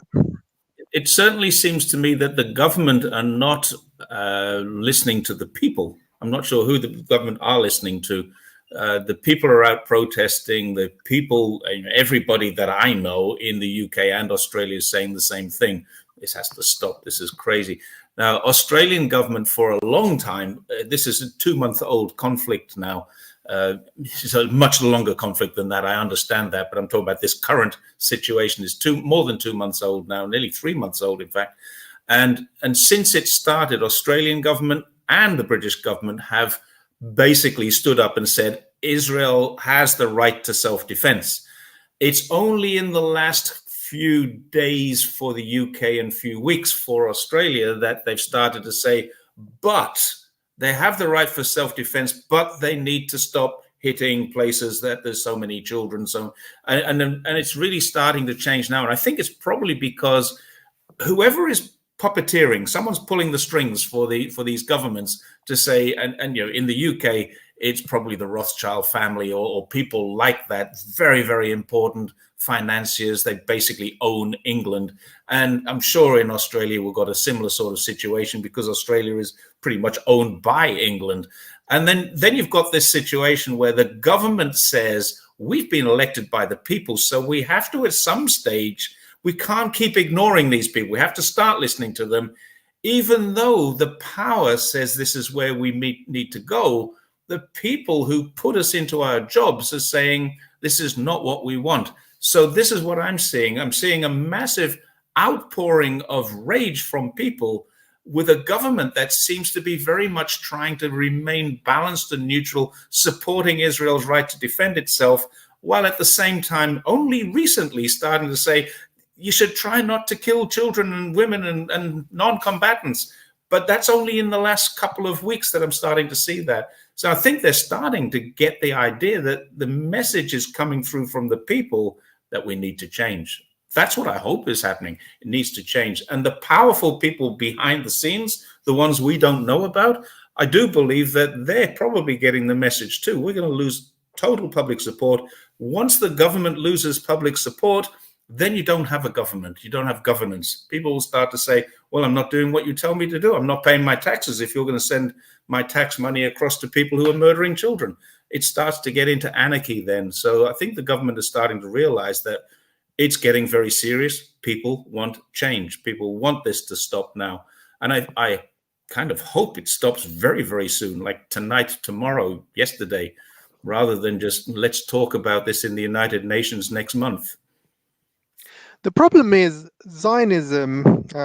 Well, I say Zionism, but they have completely taken over the British, Australian, and the U.S. Congress as well. It's almost like the foreign policy is the Israeli foreign policy rather than looking after ourselves. It's happening in America. It's happening in Britain. It's happening in Australia. I mean, how could these Zionists take over these governments?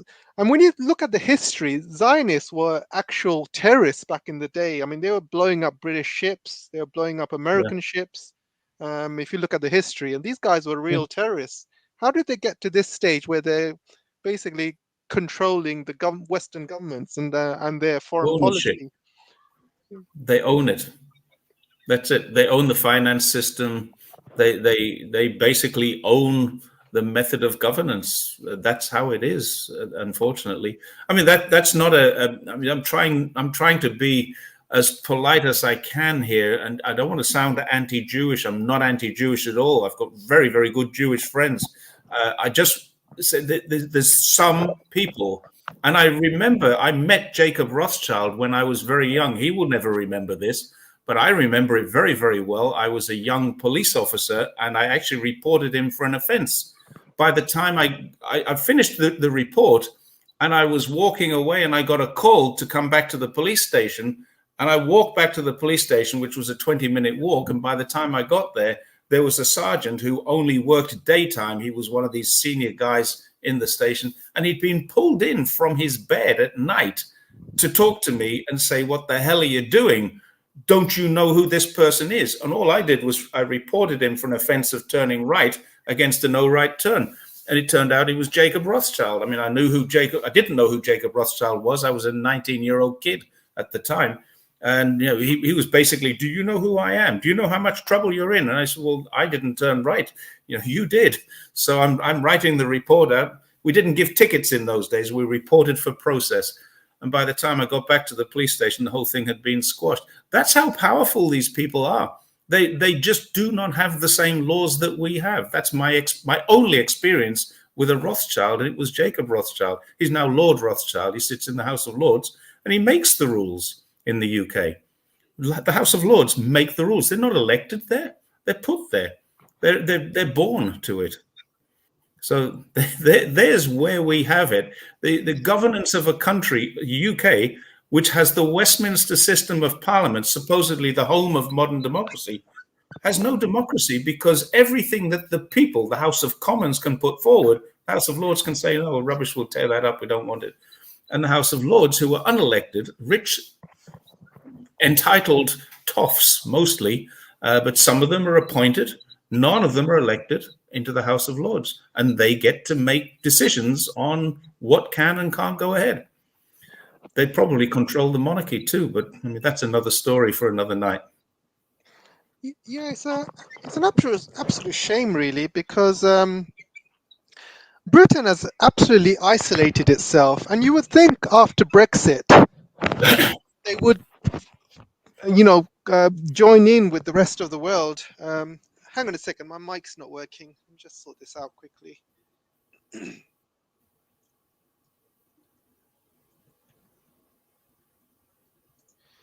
Okay. So you would think that Britain, after Brexit, they would join hands with the rest of the world and, basically be more integrated with the rest of the world. But no, what they've done is they've isolated themselves by aligning themselves with Israel. And you just look at the UN, where most of the votes, 175 countries vote for peace and, humanitarian access and ceasefire. And Britain and America seems to be the ones that are joining hips, and Israel, obviously, and a few other paid states, small states nobody's even heard of, and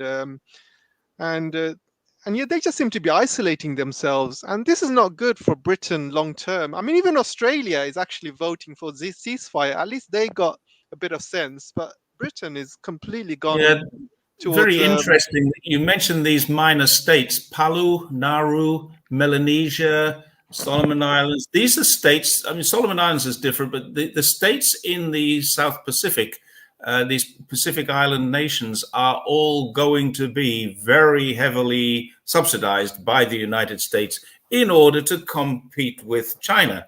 And they voted. So when the UK votes, the combined population of the 4 or 5 other countries, I know Palau was one, Nauru was another. Now, I do know where these places are because I'm from Australia, but they're very close. Some of them are very close to Australia. Nauru is a place that exists purely because Australia funds it effectively. Australia puts its migrants there. It's a kind of offshore prison, or it was for a long time, because if they bring them into Australia, they have rights. Keep them off Australia and put them in Nauru, they don't have Australian rights. So that's a huge human rights issue in its own. And again, is one for another night. Those countries are getting support from America, and they're probably paid for their vote. That's the democracy. But what happens here? It doesn't matter how many people voted. You had 175 countries voting for something.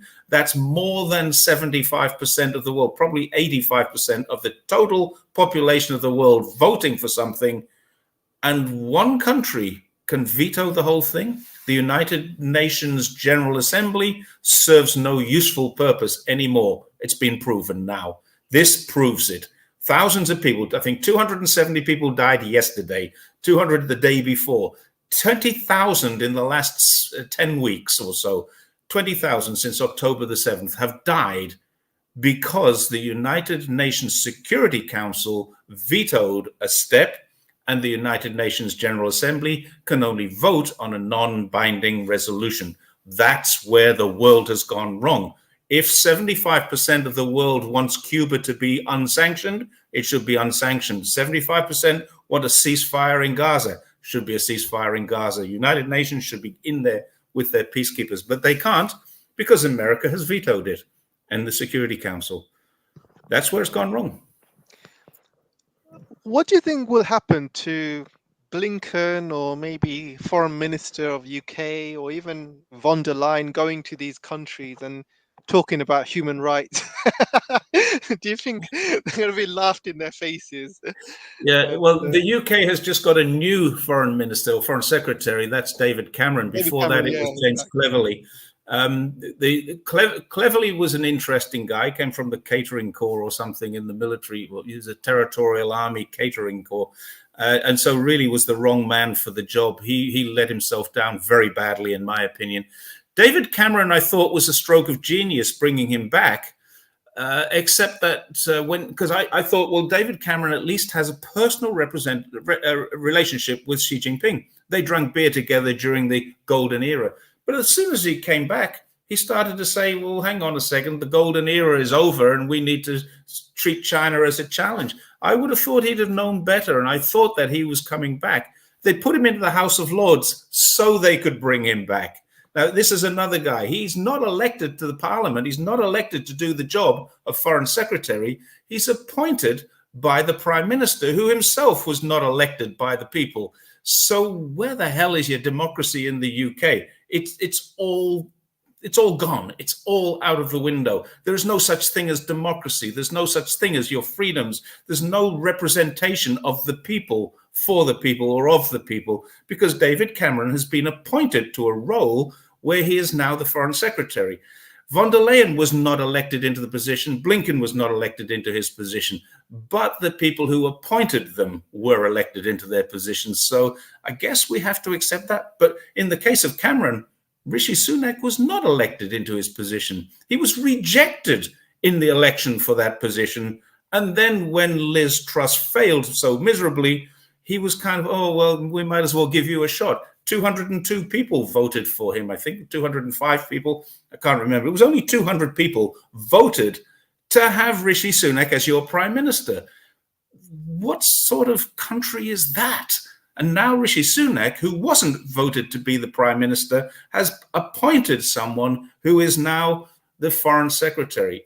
The whole thing has gone wrong. So you're left in a position where those unelected people, and someone's made the comment that Blinken is a Jew, most of Biden's cabinet, I think that's the word you would use, most of his administration are Jewish. A lot of them are. That doesn't mean a thing, but it does tell us why the Zionist system is so strong inside of Israel with American support, because American White House administration is fundamentally staffed by Jewish people who support the Zionist regime of Netanyahu. Netanyahu himself only has a very, very low approval rating and was just about to be kicked out of office, in my understanding. I don't know how true that is, but I know that he's not a very popular guy. But you can't kick him out during a war, so he stayed in. Yeah, this is completely going against United States plan. So let me put a scenario with you, Jerry. Say, Okay. for instance, after the election 2024, if Taiwan declares, if DPP win, for example, I'm just playing devil's advocate here. So if DPP win, and the new government suddenly says, okay, we're gonna go independent. We want our own country. China declares war, and then America will have to go to the UN and get as many countries on board as possible to place sanctions on China, because that's what they're going to do. They always go by the rule book, right? They always try to put sanctions first, military action last. So I don't see any country supporting America from now, any point in the future, not against Russia, not against China, in any sorts of war or sanctions package. I mean, America's pretty much isolated itself. They say they want to focus on China, but what they're doing is they're isolating themselves in the more, if you look at the whole geopolitics aspects of it, there's a lot of kind of hawks in America who wanted United States to stay away from Ukraine. They wanted to stay away from Middle East, but now they're stuck in Ukraine, stuck in the Middle East, and they're losing sight of on their big focus, which was China. Do you think they're making a big mistake? And do you see America coming back from this ever? No, I don't. In terms of getting back to your scenario, I do believe the DPP are likely to win the election. I think the election is the 13th or 14th of elections 13th, the result 14th of January, and I think the DPP are. It's not even marginal. It's like 39% against 24% for the people, the KMT coming second, and the TPP are a little bit behind them. The KMT and the TPP, it's a very complicated issue. Very few people inside of Taiwan want independence. Very few people want independence, because independence means that basically they're going to war. That's a start. Secondly, if they get their independence and they don't go to war, China will just cut them off, and that's 40% of their trade. And there are 1.5 million business people on the mainland, who are Taiwanese. So those guys are going to have to go home to their own country if they got independence. So independence is not really on the cards. It never was.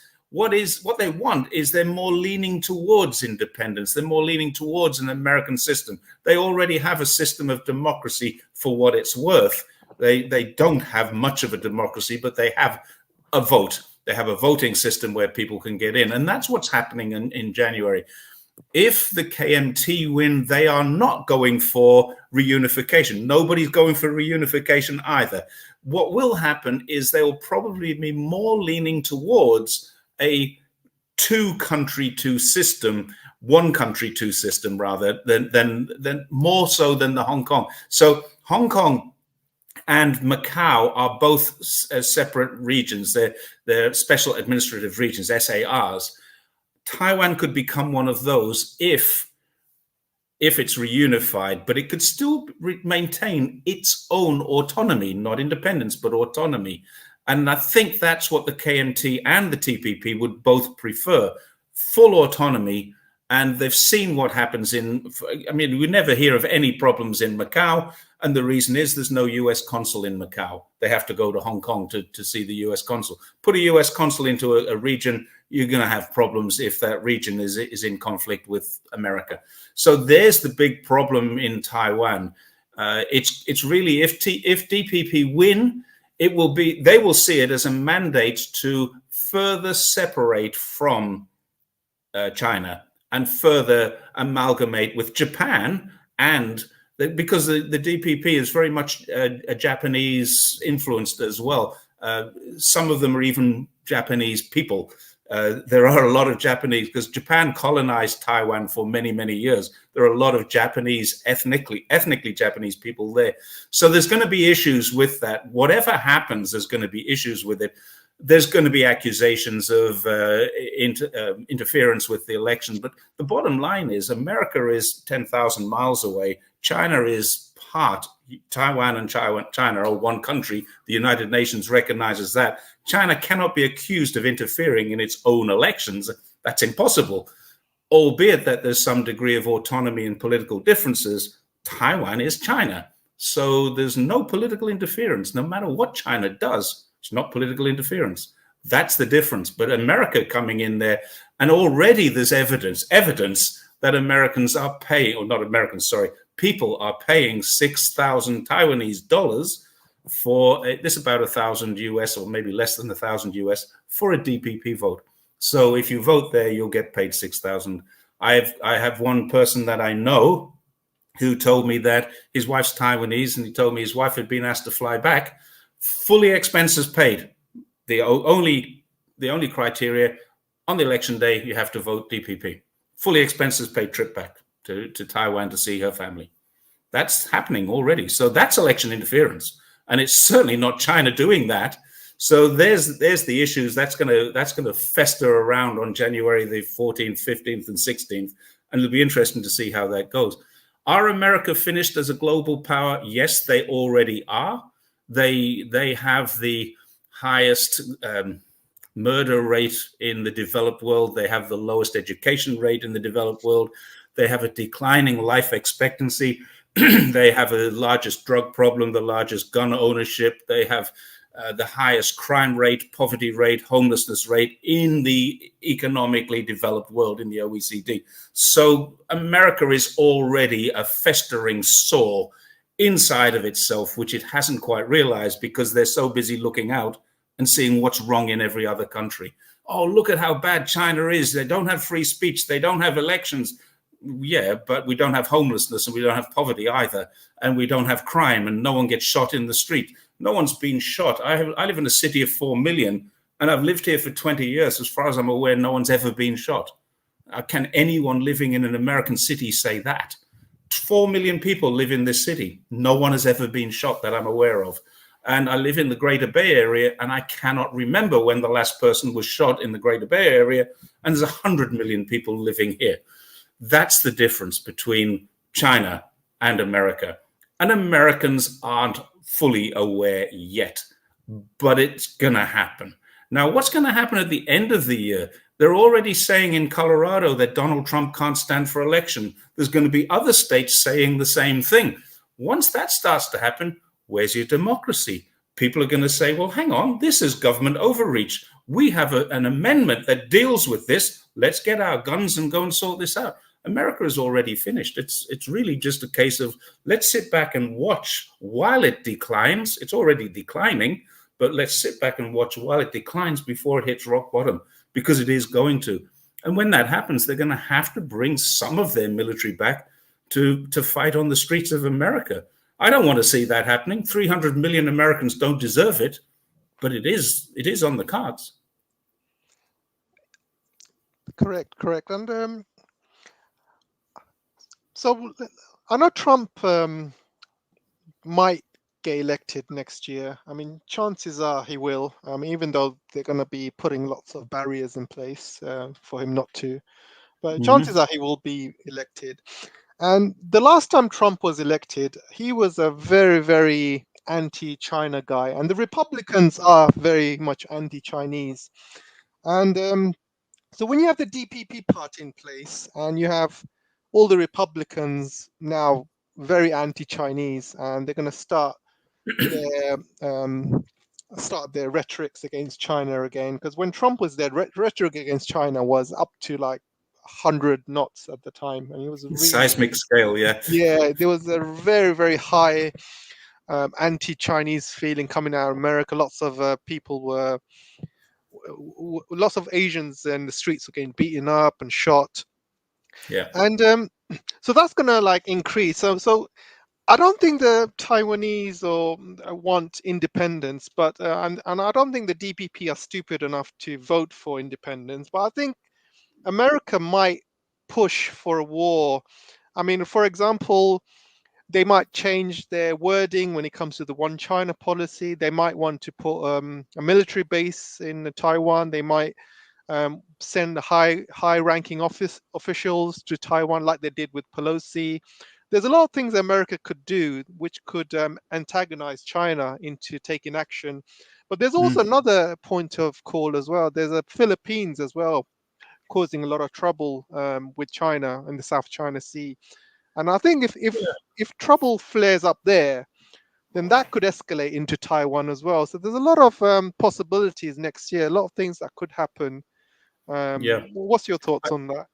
I think you're probably getting ahead of yourself with the Trump issue.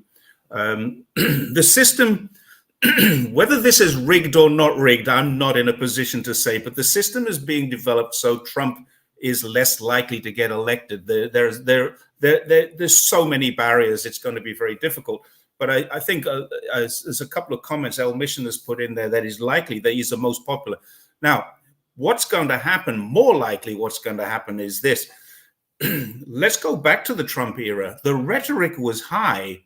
The trade was difficult, but it has got a lot worse. The rhetoric now has turned into action from the Democrats. The Democrats have changed the rhetoric. Trump did have rhetoric, but he did have Xi Jinping in the White House for dinner. So that's something. Biden has not, and they have met. I get that they've met in San Francisco recently, but he hasn't been to the White House for dinner yet, and he hasn't met the family, which is what Trump did. He introduced his entire family, and he had his granddaughter singing in Chinese, stuff like that. So the rhetoric was there, but it was politicking rhetoric more than anything else. Yes, he was hurting the trade, but it was no more than talk. There was no war. Trump didn't start a war. Trump didn't want a war. Trump stayed out of the Ukraine situation. He stayed out of a lot of different things. He tried to develop peace and a situation with North Korea, and he got embarrassed by that. But he was trying hard to be the Nobel Prize winner that Obama was and shouldn't have been. So this is my view on Trump. If Trump gets in, it won't be as bad. And I never thought I would say this 4 years ago. I honestly would not have believed I would be saying this 4 years ago. I don't think Trump was as bad as Biden. And it's just like, wow, look what happened. It blindsided me. And there's one or two people who said Biden will be worse. And I said, no, it couldn't be. So at the moment, Biden is worse. And there's mountains of evidence to suggest that. They've got troops in Taiwan right now. China is not going to go to war with Taiwan. It's not going to happen. No United Nations system can create a situation where there can legally be a war with China over Taiwan, because China is Taiwan. Taiwan is China. This is indisputable. The United Nations have been saying this for the last 60-something years. I can't remember what year it was. It was 71, 2, 3, I can't remember. But the United Nations have been saying this for many, many years. China and Taiwan are one country. You cannot go to war with your own country. You can have a civil war, but no United Nations Council can vote to say, let's interfere. China's invaded Taiwan. China can't invade Taiwan. So you can't. America cannot go to the United Nations and say, we want to sanction China for this, because the United Nations say, well, we can't, because it would be like, what about if Washington sanctioned Texas or California? Would the United Nations get involved in that? If Hawaii said, we're going to go for independence here, and then the US Navy blockaded the islands of Hawaii and stopped trade with the area? No, it's an American issue. And that's exactly the same. Now, people can't get this around their head. Oh, Taiwan's an independent country. It is not. It is a rogue province. It has a different political system. But the land, the island, and the people are Chinese.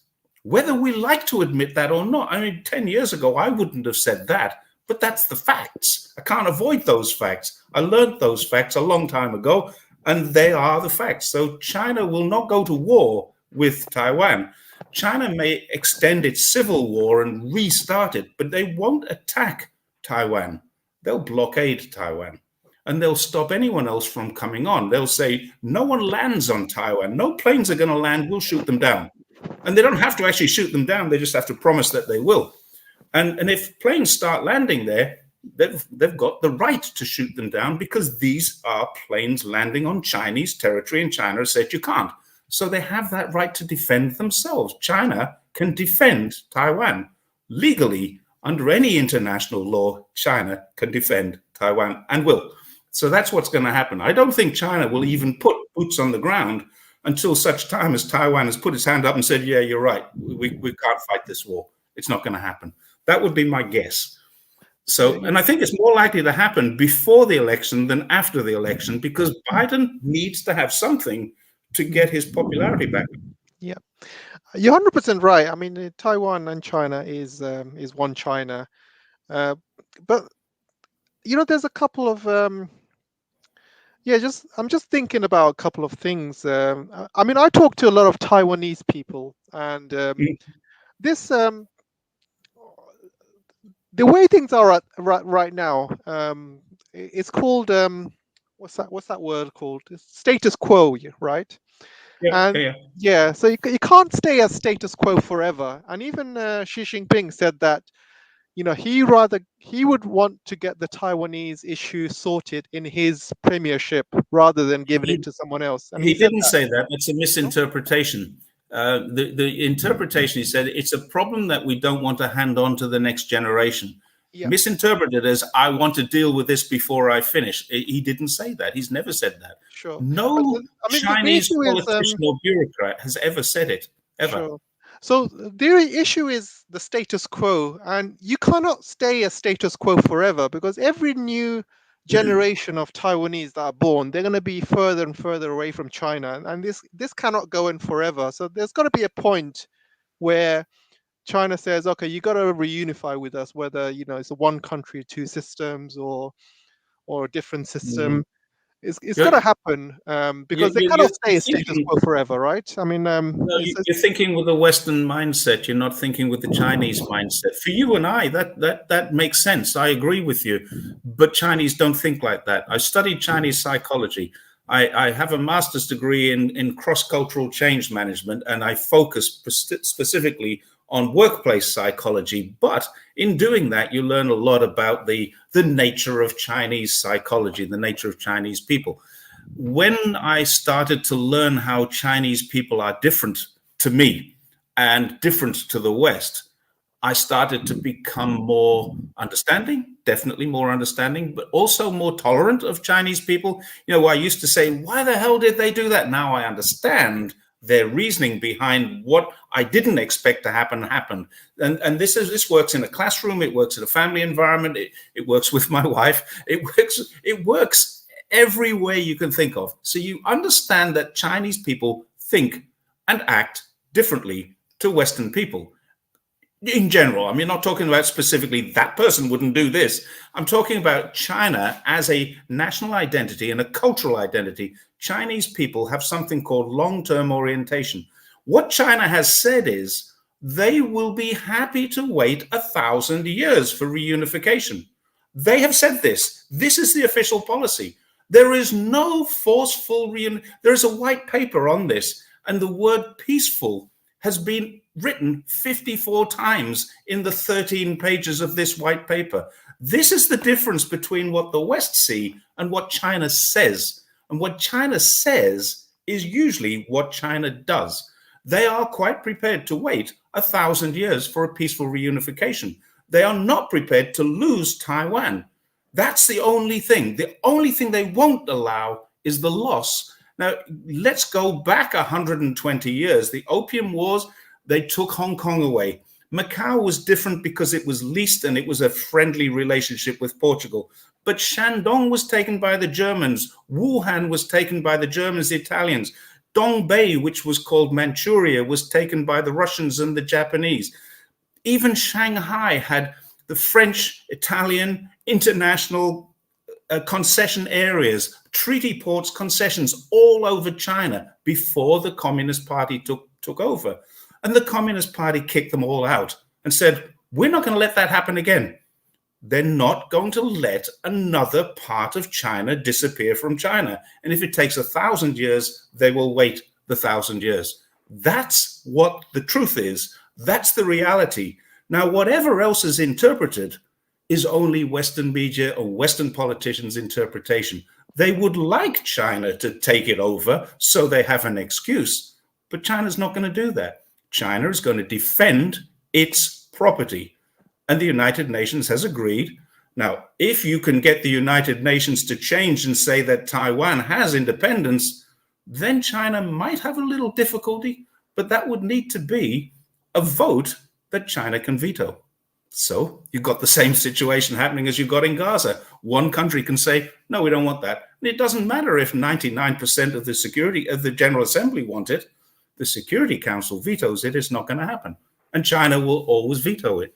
So if you take away China's veto and don't take away America's veto, then you've got a huge problem inside of the United Nations Security Council, and the United Nations will collapse. It will collapse, and probably BRICS will take over half the world and UN will take over the other half of the world. That's when it gets really messy, but that's all hypothetical. Yeah, I agree with you, but if you look at all of the sanctions placed on Russia, none of it went through the UN. These are all unilateral sanctions. and they're all coming out the West. So they don't really Yeah. need the UN. And obviously, if the Americans want the rest of the countries to vote, they're going to be in their best behavior. And the way they're acting with Gaza, they're not going to get anybody's vote to kind of go Okay. against China. Well, the And world must be looking at Ukraine and saying, well, the Ukraine is a a NATO and a US proxy war. There is no question about that. I don't think anybody in the world would argue that this is the NATO proxy war and Ukraine are going to lose this war. I don't think there's any doubt about that now. I think people might argue with me, but the reality on the ground, Ukraine doesn't have an army left. It's lost 500,000 people to either death or disfigurement. It's a total destruction. So America had its proxy.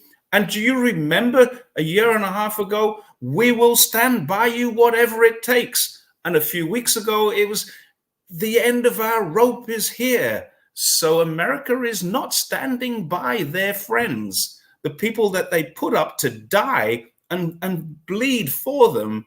America has let them down. It let them down in Hong Kong. It's let them down in Ukraine. It's let them down all over the world. Now, who's going to go to war with China, their biggest trading partner? And let's face it, almost every country in the world, China is their biggest trading partner. Who's going to go to war with that country when they know it has the world's largest military, it has the world's largest navy, it has the world's second largest air force, it has the most advanced military equipment in the world, much more advanced than the Americans have, and it's ready for people to come to war with it in a defensive posture. Now, who's going to go to war with that unless it's the Americans? And the Americans can't afford a war. They can't afford it. What they can afford is what they did in Ukraine. They went to Ukraine and they said, we will help you.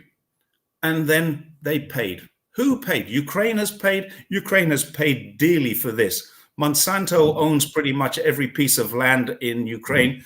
BlackRock owns, and Vanguard and State Street, they own all the assets in Ukraine. Ukraine is now a vassal of America. America has sold them billions and billions of dollars worth of equipment, and then it's replenished its own stockpile by doing this. They're admitting this now. We haven't lost anyone. This has been a good deal for us.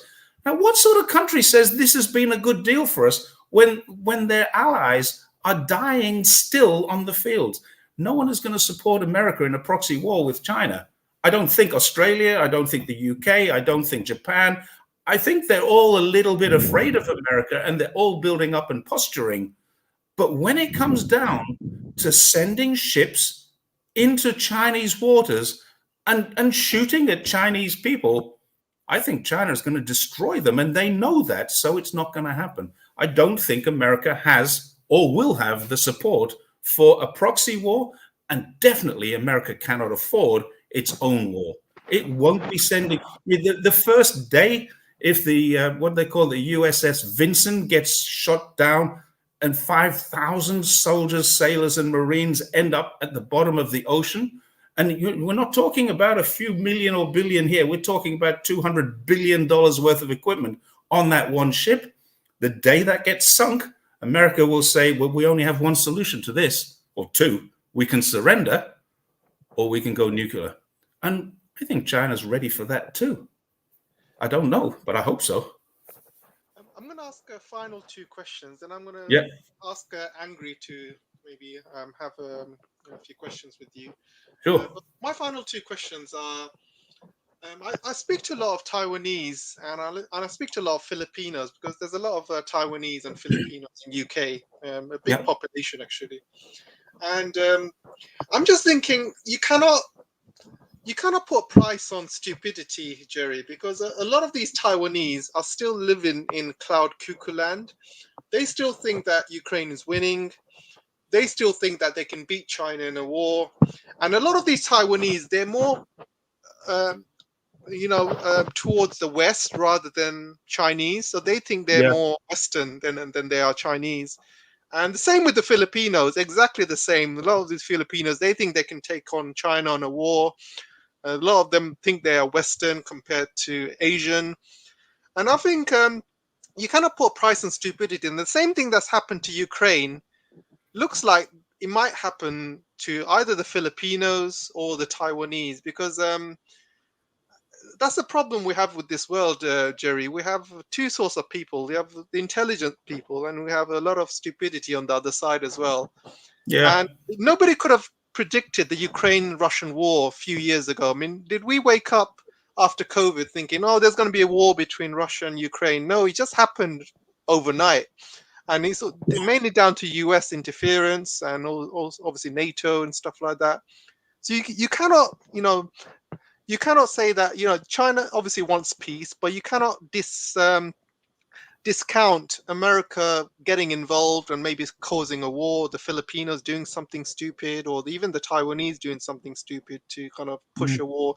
And we're coming to a time now when, and Biden might even do something really stupid as well to boost his election figures or something. I mean, things are very, very tense around the world at the moment, and yeah, I know China wants peace, and I think most Taiwanese want peace as well. They don't want a war, but there's a few people who have a lot of control in Taiwan and other parts of the world, which actually push the world more towards the war, and that's the kind of way I'm kind of thinking. I know it's worst case scenario I'm thinking, but the way things have been moving over the last few years, I just can't stop thinking like that.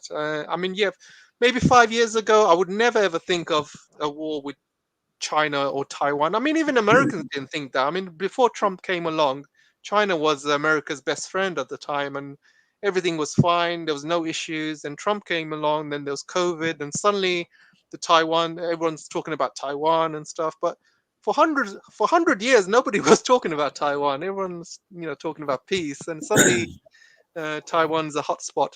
So yeah, I just don't discount something stupid happening over the next few years and just starting a war, really. But obviously, I'll let you answer that. But I wanted to kind of finish off with my second question, and you can obviously take your time with that. I'm going to go back to Gaza. I'm going to try and finish off with Gaza, and I'll let Angry also take over after that.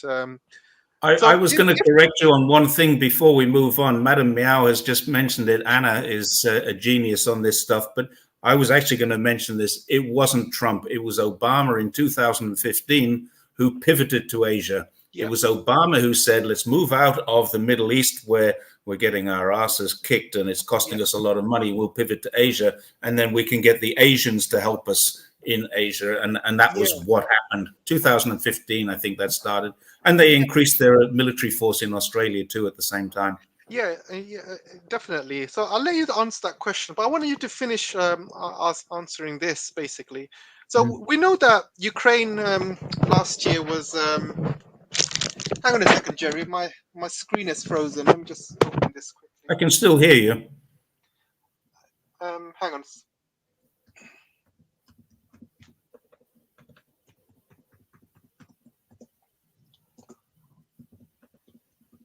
Who does the US owe the money to? It owes $1 trillion to Japan, and it owes $800 billion to China. Yes. Sorry about that. Right. So my second question was basically going back to Gaza, and I'll let Angry ask you a few questions after that.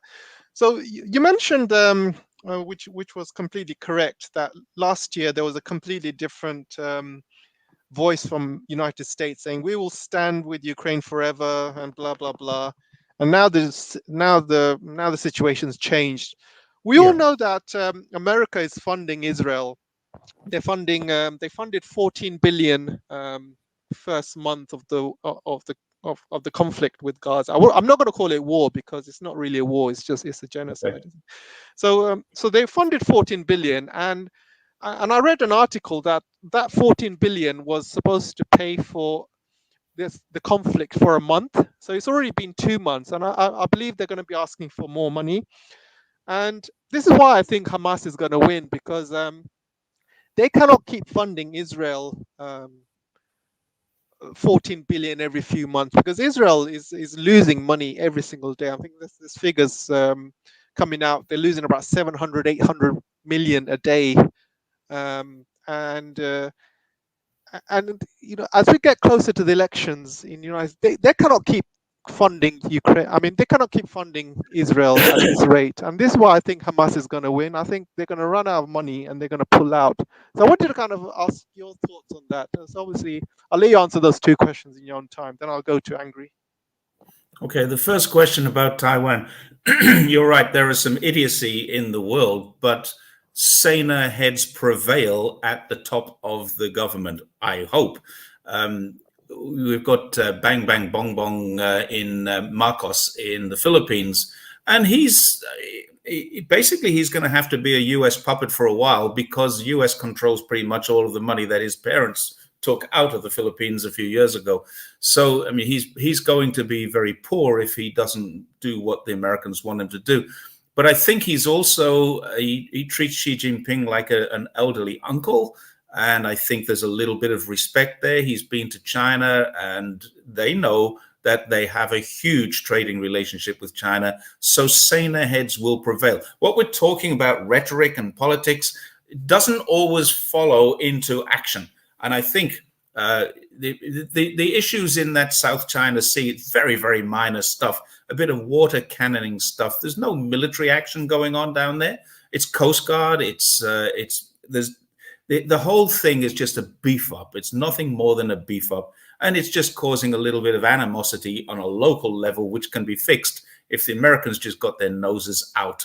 That's all it needs. The Americans get their noses out. And something needs to happen for the Americans to get their noses out. And that means they've got to put their noses somewhere else. In terms of Vietnam and Korea is not going to attack China in any hurry. They're already struggling with their own economy.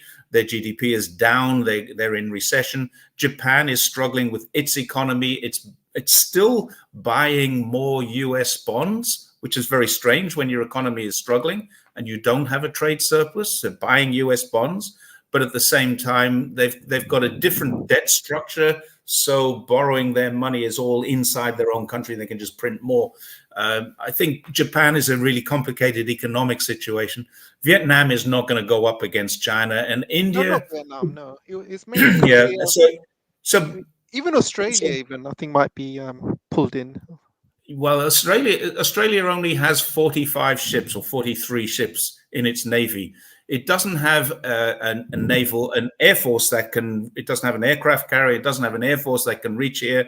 It would be destined to land in maybe Okinawa or somewhere like that in order to attack China. Australia can't attack China. All Australia can do is send a few ships to kind of harass. Australia is just not big enough. They've got 26 or 25,000 soldiers. There's more soldiers than that in bloody Guangdong, for Christ's sake. I mean, Australia is not a potential enemy. The Philippines has a large military, but it doesn't have a very well-developed military. It's still a developing country, and it's getting a lot of help from America. But I don't think they're going to attack China. China is not going to attack any of them either. So it's just not likely to happen. So that's my view. A flailing economy makes Japan dangerous. Yes and no. Yes, it's dangerous, but don't forget back at World War II, they were already colonized and they had militarized. They haven't militarized. They've got a flailing economy. They're investing in it in US bonds, and they've decided that they're going to up their military spending to 2% of GDP, which is crazy. When you're entering recession or hovering around recession, why would you up military spending? That's the thing that you should be bringing back and saying we're not going to do this. But yeah, I agree that Japan is a little unpredictable, but I still don't think it's going to attack China. It's done it before. I don't think it'll do it again. It would just be really, really bad for them. No, where else are we going? There's in this region, India is the only other potential threat, but India is not a big threat, not to China. I mean, they've got some border disputes, but they're not going to invade us. I say us because I live in China. They're not going to invade China. So let's go to the Gaza question, and we'll go to questions after that. You remember the Gaza question I mentioned about the money? I can't remember the Gaza question. Sorry, ask me again. Oh yeah. So America's given Israel 14 billion. Yeah. Yeah, and Okay. So, they cannot keep funding Israel. This is why I think Hamas is going to win. But what's your thoughts? yeah, I think you're right. If you're talking about a cost of 700 or 800 million a day, then every 3 days they're churning through 2 billion. Yeah, So it's not going to take very long to get through 14 of those. So basically, it's 1 billion a day. It's less than a month, a little under 1 billion a day. But more to the point, they're losing people, and they won't like that. That's going to hurt their pride, because this is supposed to be the most elite military in the world, and they're getting hammered by people that they consider to be quite inferior. And I think they're probably going to pull out and do what the Americans do. They're going to just bombard, bombard, bombard. Rather than go in, they're not going to go in until they're sure that there's nobody left in there to shoot at them.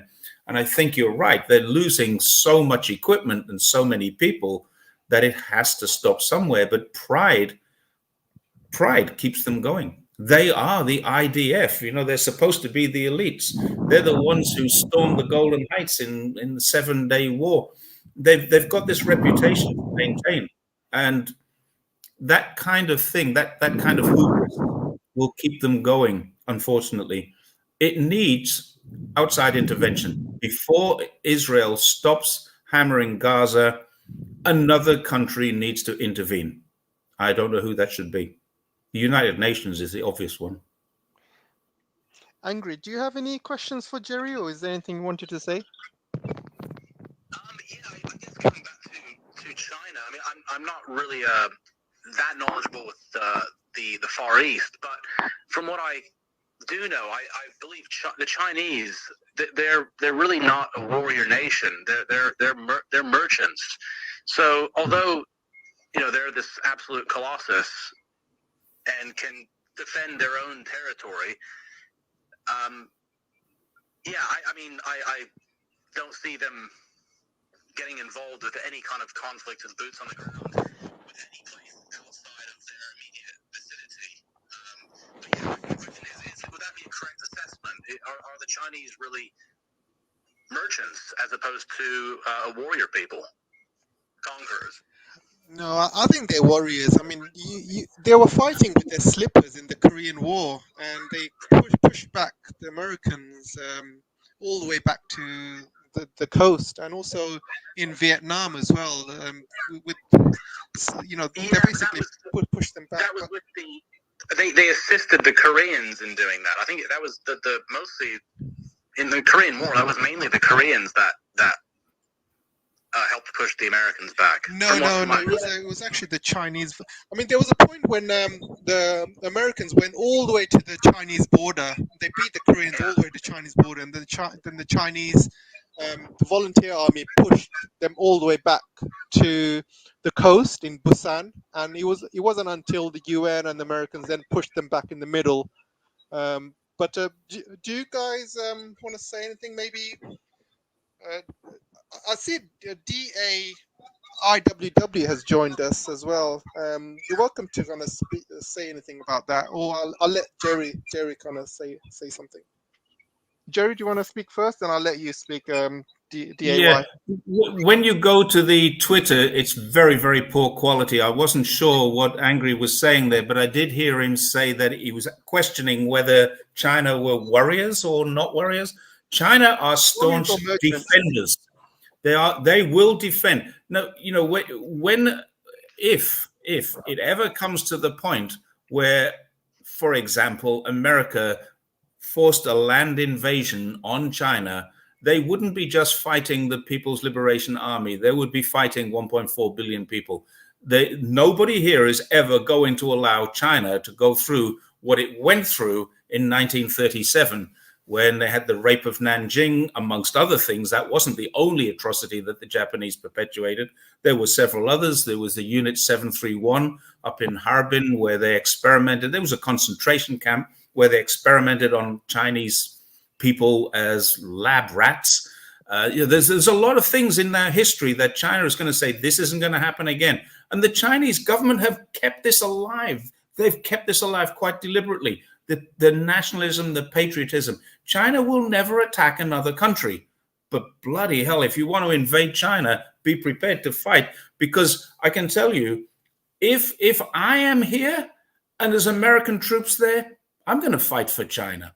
That's something you'd never have heard me say 10 years ago, but I will fight for this country that has given me a home and looked after me so well and cares for me and has helped lift 800 million out of poverty, build up the middle classes, given everybody cars. When I came here, nobody had a car. Now everybody has a car. They didn't get given that. They can afford to buy it because of what this country has done. This country has done so many good things that if anyone attacks this country, I would attack them in defense of this country. I won't attack for this country if they say, we want you to join the Chinese army and go to fight in another country. No, that's not for me. I'll leave China before I do that. But if someone invades my home, this is my home, I'm going to be fighting for them. And I'm not even Chinese. My wife would be alongside me there and I'd be trying to protect her, but she'd be fighting fast. I mean, her father is his father is 80 years old. He'd be at the front lines with whatever weapon he could get his hands on. China is not going to give up without a fight. So it's not going to happen. It's a very, very hypothetical situation. Chinese people are not fighters. They are defenders. DAY, do you want to say anything? I can see you're in the chat. I've invited you to speak.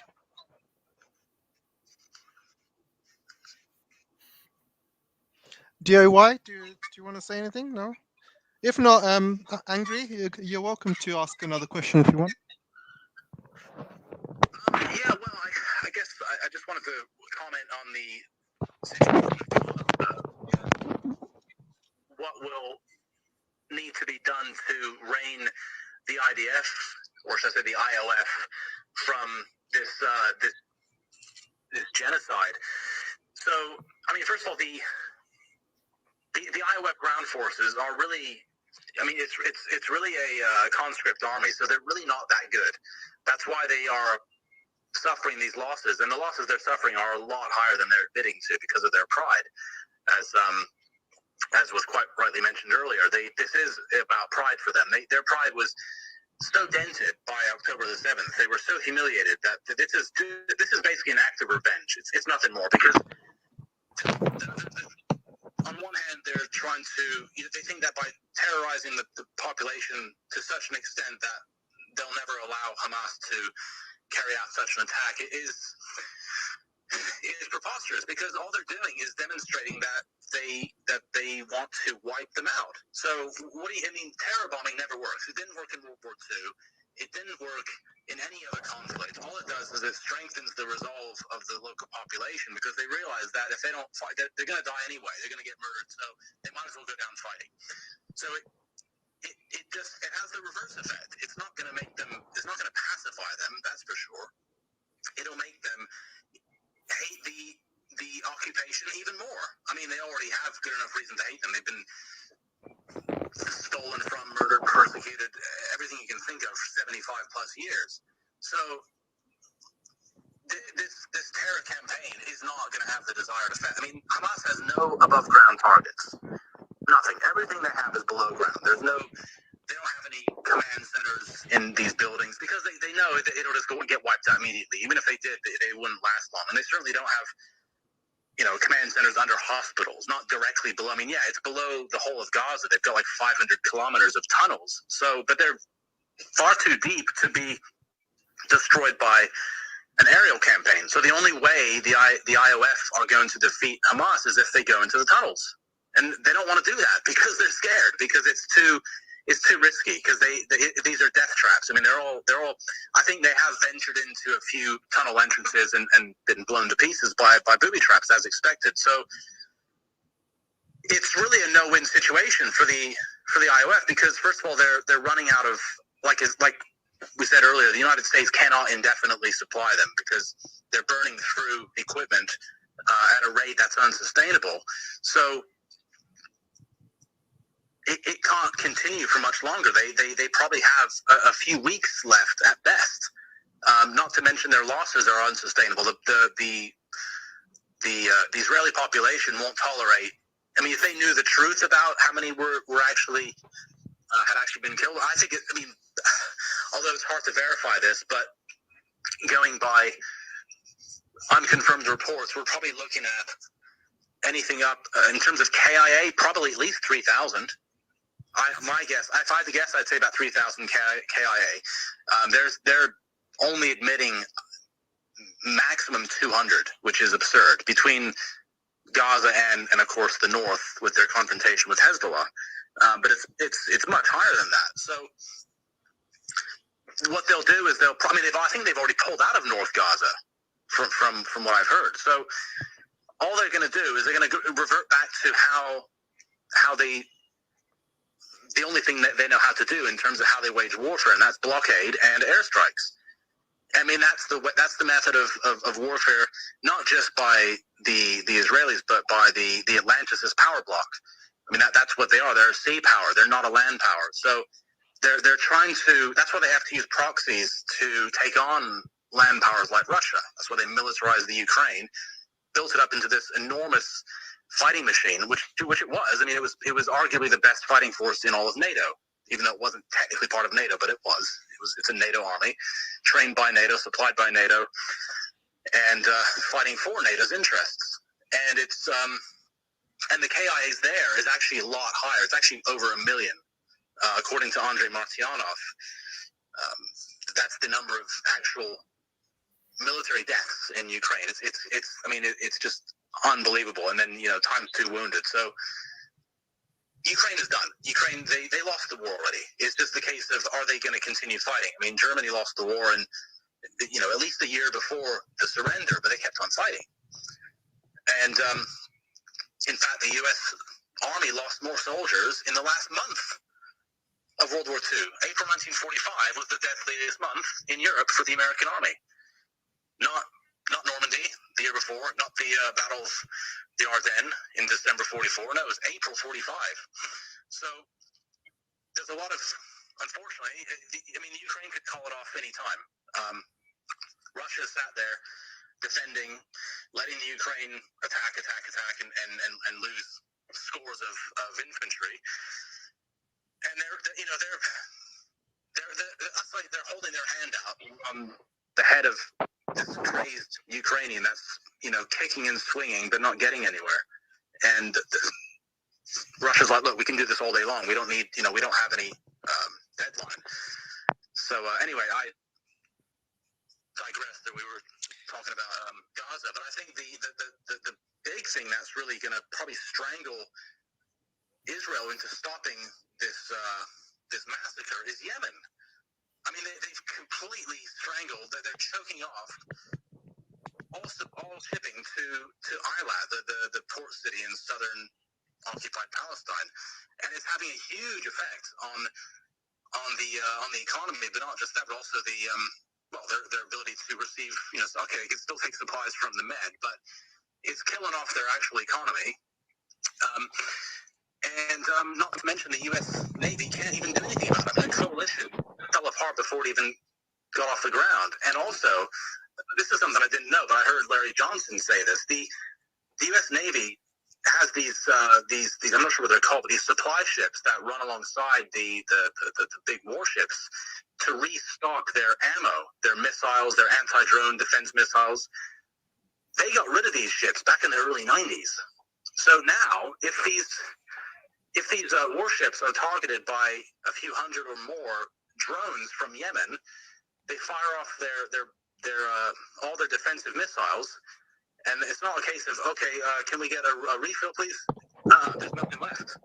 So the next wave is going to make contact, and some of these ships are going to be probably disabled, or I'm not sure about sunk, but certainly in big trouble. So yeah, Yemen is playing a very important role in this. They're really,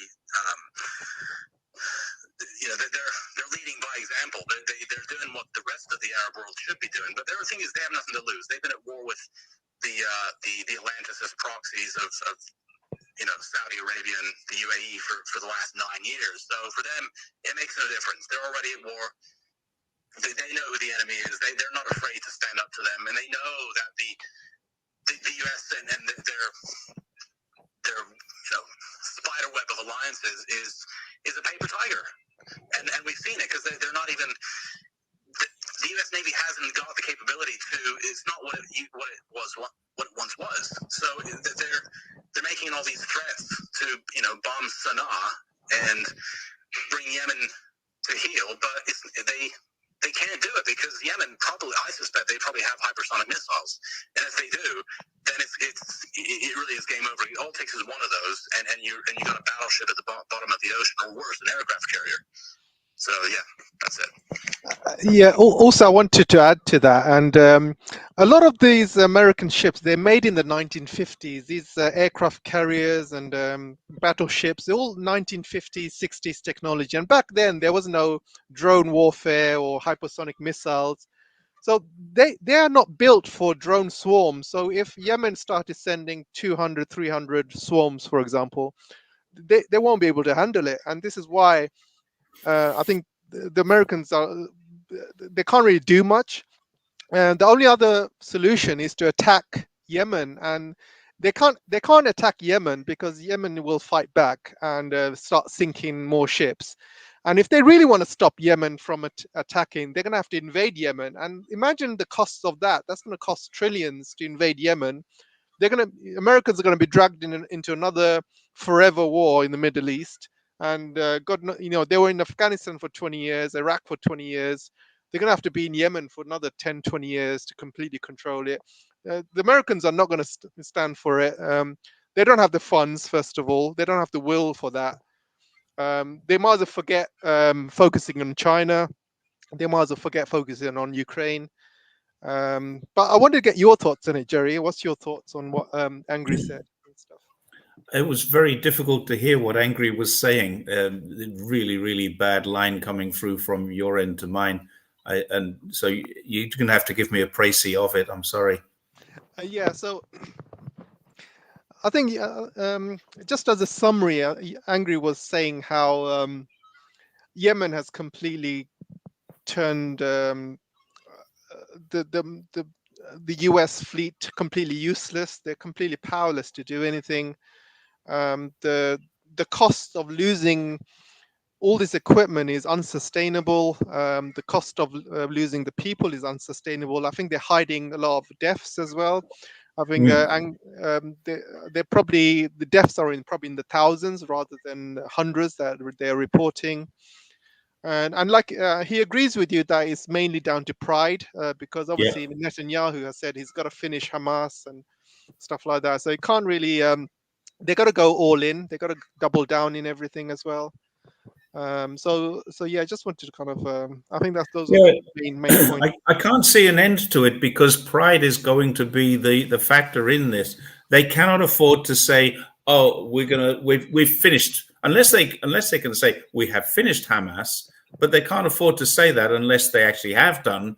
And if they haven't done, then they're going to have to admit that this is a loss. Now, if Israel and the power of the United States lose to Gaza, then they've lost all credibility in terms of their fighting power. Not just Israel, but the United States too. They've lost all credibility because the United States is supporting and supplying this war, this genocide, this conflict, whatever word we choose to use it. But the bottom line is they can't afford to stop because they will lose credibility. They can't afford to continue because it's just too expensive. At every 2 days is $1 billion. Every 3 days is $1 billion.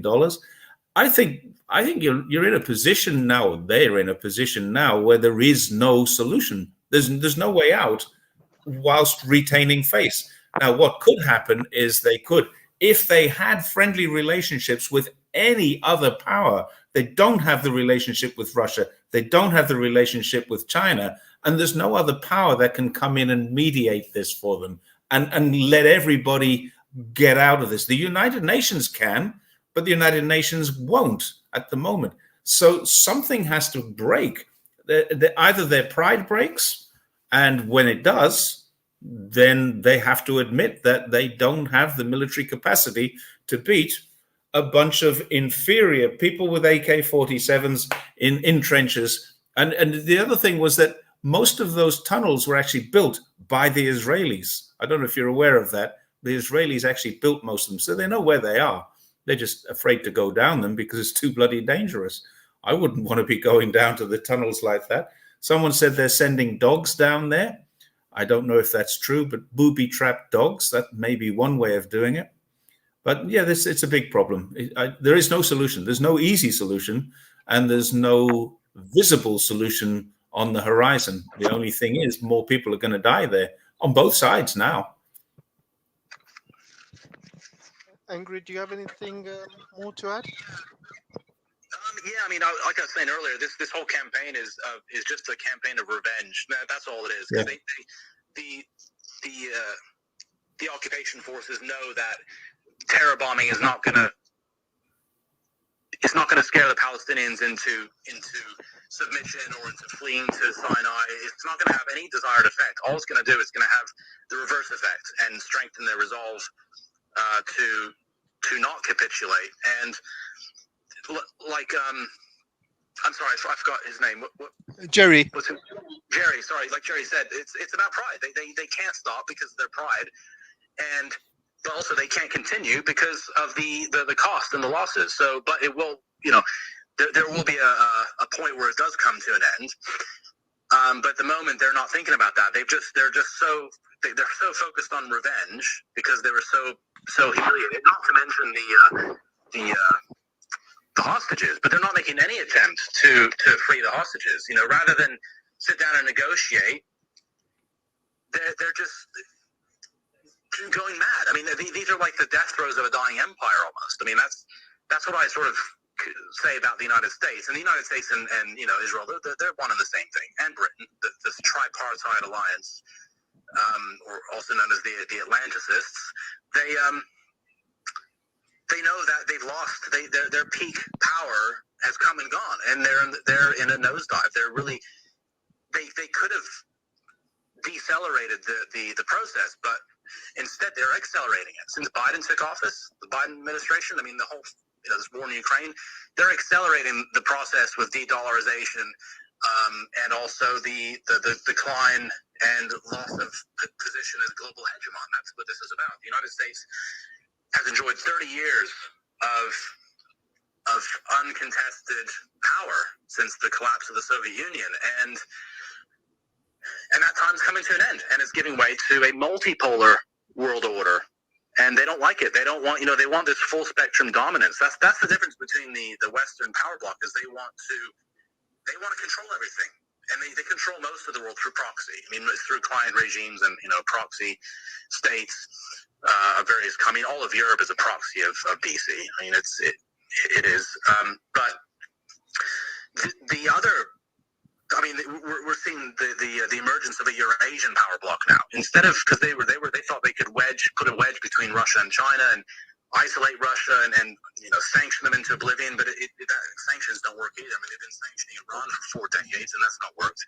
So all it's done is they've driven all these Eurasian powers together, and now they're forming these alliances. They're not formally, Russia and Iran are not formally allies, but they work together, and they are de facto allies. And Russia will not let.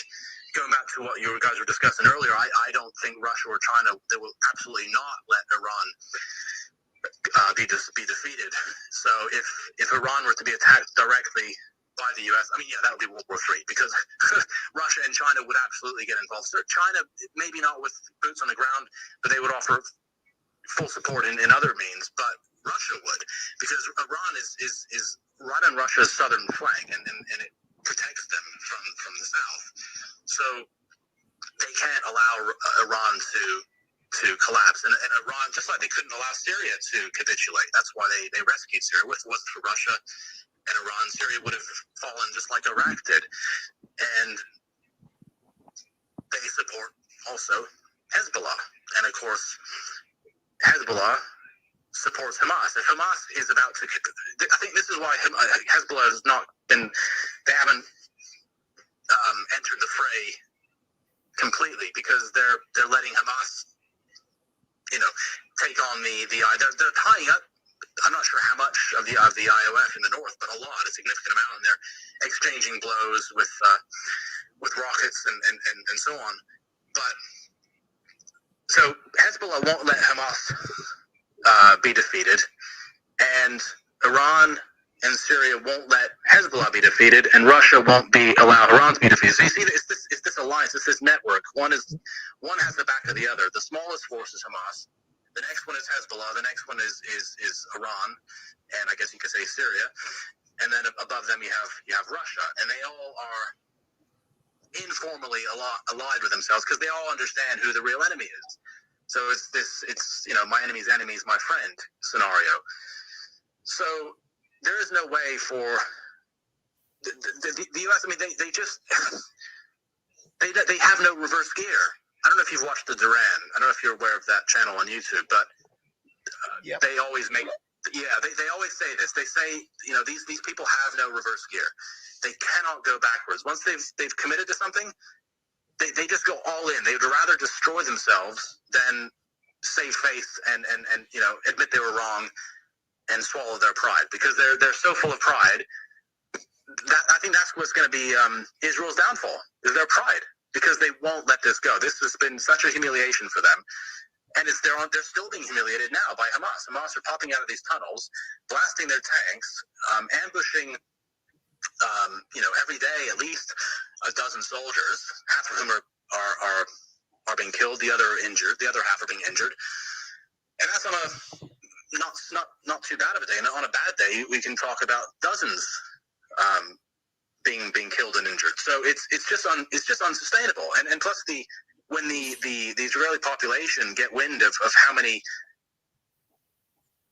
deaths are actually occurring, how many losses they're taking, then they won't tolerate it. I mean, I don't see. I'm surprised Netanyahu has not been overthrown yet. But it might, who knows? It might descend into civil war. Who knows? Because they're all armed. But I think they still. The thing is, most other than the families of the hostages, most of the Israelis actually support this and actually want Gaza to be wiped off the map, and so they can move in and build new real estate, and because they see it as theirs. So sure. Jerry, do you want to have a few final words, because I know we're running out of time, so we'll leave we'll have time for one more question, but I'll let you answer that. Yeah, I think what Angry was saying there, I got most of that. It's a little hard to hear, but I actually agree with them. I think we're going over the same ground there. IDF are not going to pull out. America are not going to pull out. If Hezbollah are supporting Gaza and Hamas, then Iran will support Hezbollah and Syria will support them. And I think this is a domino effect in the reverse. The domino effect in Asia 50, 60 years ago is in reverse right now. America are on the losing end of this streak of they want to isolate Hamas and destroy them, but the moment they do, then they'll have to start on Hezbollah. The moment they finish them, they're going to have to start on Syria and Iran, and there is no end to it. I agree with what Angry was saying there. Yeah, body bags come home. That's the problem. When America starts getting involved, body bags come home. And I think he's right. What he said about in Israel, there are a massive number of people in Israel who do not want this genocide to continue. And all of them, or nearly all of them, are armed because it has the biggest civilian quasi-military force in the world, probably per capita at least, where Switzerland's another one like that, where every single person is conscripted and trained and basically armed to kill. So, yeah, it could end up with a civil war inside of Israel. That might be the solution. That might be the only end. And also, Angry mentioned about some kind of Israel hiding a lot of the deaths. And yeah, I mean, I see videos every single day on Twitter where tanks are being attacked and Israeli soldiers are being sniped at, and it doesn't match the people that Israel are releasing in terms of deaths. So when you see a jeep carrying 4 or 5 people getting blown up, and then Israel only releasing one name in the deaths, it doesn't really match up. And Well, that's true, And but you've also yeah, got to look at how those tanks and things were disabled. They're being disabled by fairly rudimentary methods. They're not being hit by armor-piercing shells, which would destroy the interior of the tank. They're being disabled by having grenades put into their tracks, under their turrets, and where the part that revolves on the top, you put something in there, and it may very well be that they disable a tank and all of the crew get out. But then, of course, there's snipers to shoot at them. So I think it may be that there's no truth in war journalism anyway. We all know that, the first casualty of war, all that type of thing. But I think it may be that Israel are not losing as many as Angry thinks, but it's quite likely they're losing more than they're saying. Certainly, it looks like there's a lot. yeah, I mean, in the early days of Ukraine, and I remember Ukraine were hiding a lot of the deaths, and it wasn't Yeah, until a year later when we found out the truth. I mean, in the beginning, they were saying that Russia was losing more people than Ukraine, and they were hiding the deaths. And then suddenly, I think it was the Guardian or something, suddenly released the true figures of 500,000. This was more than a year later, and yeah, I think something like that will happen to Israel. But also, you have to think that uh, when we see these videos that Hamas release, not every Hamas member will have a GoPro attached to them, and also no, not every Hamas member will survive to yeah. go back to base and give in the So there's GoPro. more Because going on than we see. That's for yeah, because sure. you got to go back to base, then you got to obviously release your data and get that processed. But not everybody will go back to base, and also not everybody will carry a GoPro with them as well. I think there's only a few of them that do. I You got don't to know. believe there's We still have say 20, we 30,000 of also them. have to remember that it was the Guardian who first said 3 million people died in China of COVID. So I mean, take with a pinch of salt what the Yeah, Guardian that's says. true. Yeah, yeah, that's true. Um, yeah, I think we're coming to an end now, Jerry. I think we've taken a lot of your time. It's So been gonna fun. Yeah, it's yeah, nearly hope you midnight now. enjoyed it, and Hmm.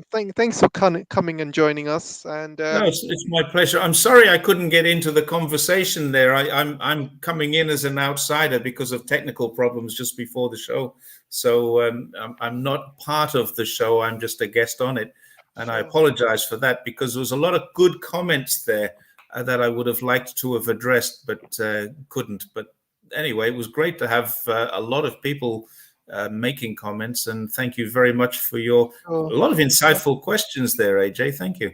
No problem. I'm just wondering if anybody from YouTube wants any questions. Just put Q in front of the question, and if you want to ask Jerry anything, you're welcome to.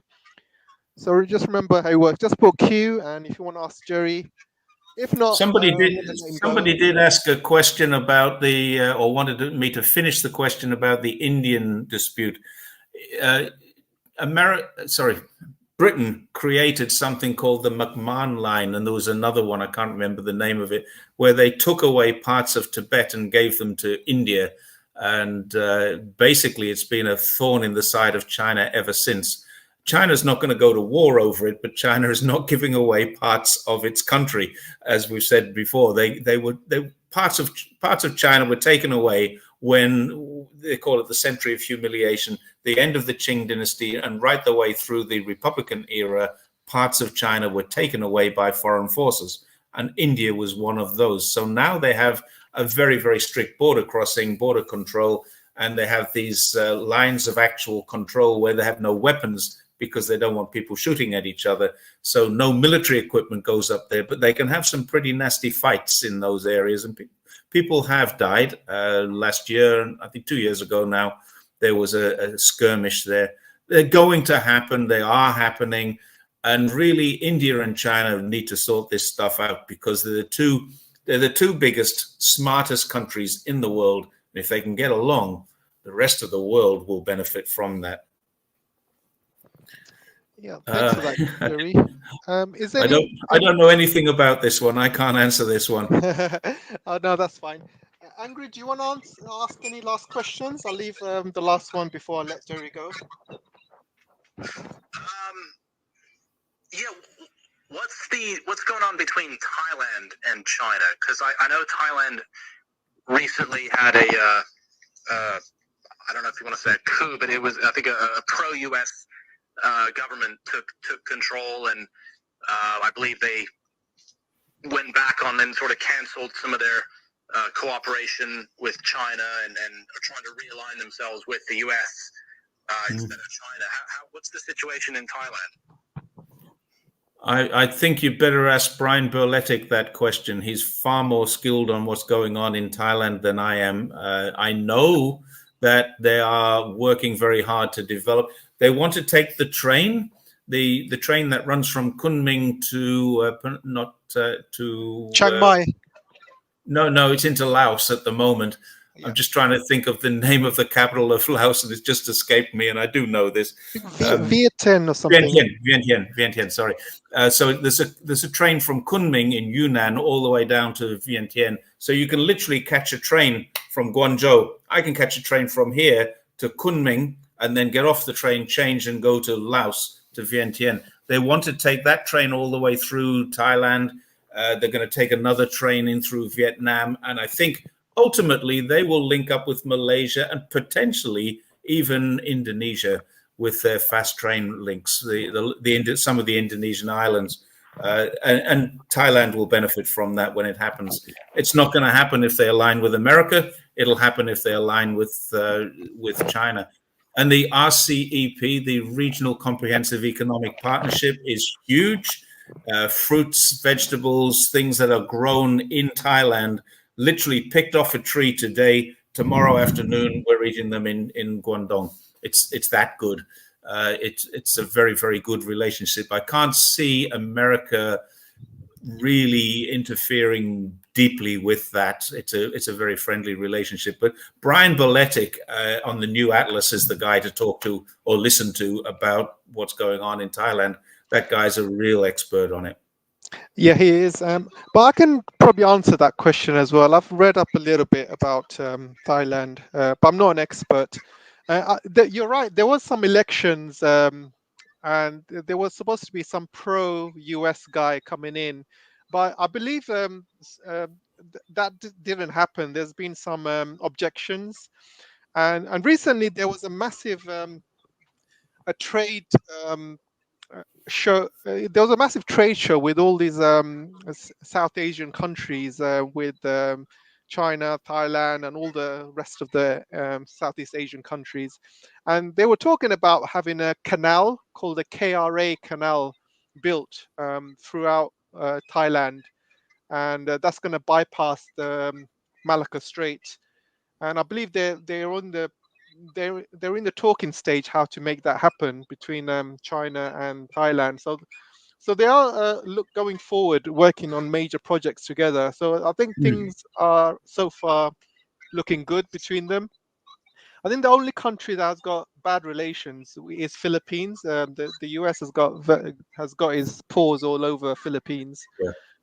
But I'm not saying that they can't get their paws over Thailand one day. But it hasn't happened. The pro-US government that the US wanted to put in place has not really taken power just yet. I think there's still a lot of stuff happening behind the scenes. But I don't think the Thais will allow it, because I think I see the Thais a lot more intelligent than the Philippines, for example. They know geopolitics very well. And the new guy who was a pro-Thailand, who was a pro-US guy, he wanted to cancel a lot of the high-speed rail links between Thailand and China as well, because China is building a lot of high-speed rail in Thailand, and he wanted to cancel that. So I don't think they know, the Thais. They know what's going on. They know there's a lot of people who are. They also have a king, and the king of Thailand is very highly respected, and he and his family are very highly regarded here in China. So I think even if a politician were to go against the king's wishes in Thailand, that would be very unusual. They have rules and laws about the king and respect for the king or the royal family. So I don't see Thailand being such a big issue. I do agree with you. The Philippines is an issue, and it does need resolving. But it's a storm in a teacup. It literally is a storm in a teacup. There's nothing serious going on in that South China Sea.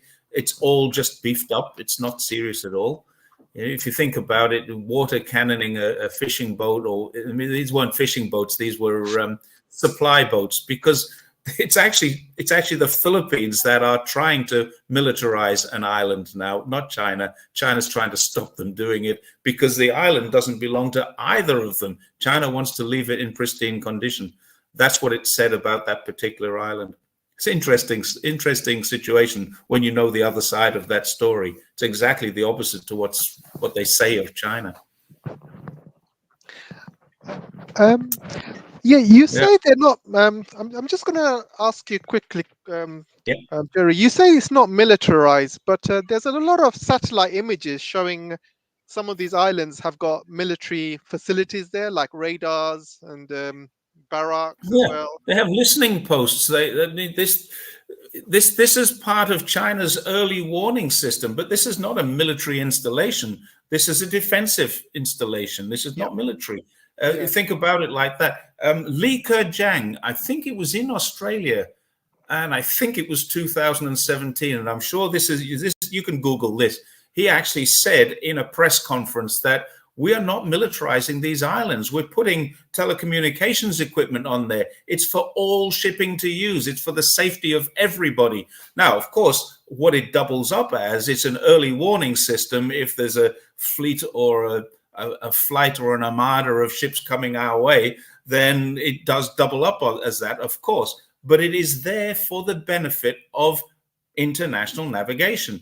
And I challenge anyone who's listening to me who says, no, that can't be true because I've heard so much.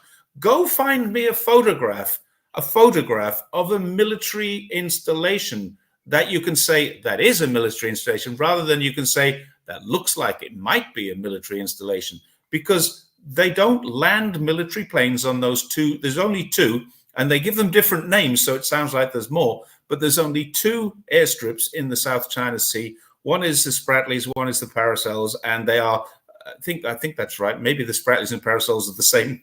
I can't remember now, but there's two of them. One is south near Vietnam, and one is east near Philippines. And these two islands have not been militarized. They have got airstrips on them, and they've got communications equipment on them, but it's not military. There's no military boots on the ground in those places, unless they happen to be working for the Signals Intelligence Directorate or whatever they are, that are just listening as they're listening posts. That's what they are. And if America doesn't have them all over the world, I'll be very surprised. Go to all over the world, you'll find America doing exactly the same thing. There's nothing serious about this. And there's no military installations. There are no military barracks. There are no Air Force bases. And there's no docks for military ships in those areas. And the only ships floating around there are Coast Guards. That's what they're doing. It's not military. But shouldn't China militarize them if it's not? Because it's China's rights to do so, right? I mean, they own the island, so they can do whatever they want with it, right? Well, there's arguments of, the Western media has given them a new name. They're called the Disputed Islands. They're not called anything else. The Disputed Paracels, the Disputed Spratlys. They've all got the Disputed in front of them. Even the South China Sea is the Disputed South China Sea. So it's all been renamed by Western media. So China can, if it wants to, but then it says, well, why do we need to? Because we've got military bases on Hainan Island. We've got military bases in Guangdong. We've got military bases in Fujian. We've got military all the way up the East Coast. They've got military bases all the way through the country. They've got military bases. The military bases they have are for defensive purposes. We don't need offshore military bases. What we need is offshore military listening capabilities. We need to know if someone's going to attack us at the first available opportunity. So that's what these things do. But they're also designed for international shipping. Every international ship uses them. They're sending off signals, they're listening devices. They're really there for international shipping and serve a dual purpose for military protection, defense. That's what they are. China doesn't need to militarize them. Sure.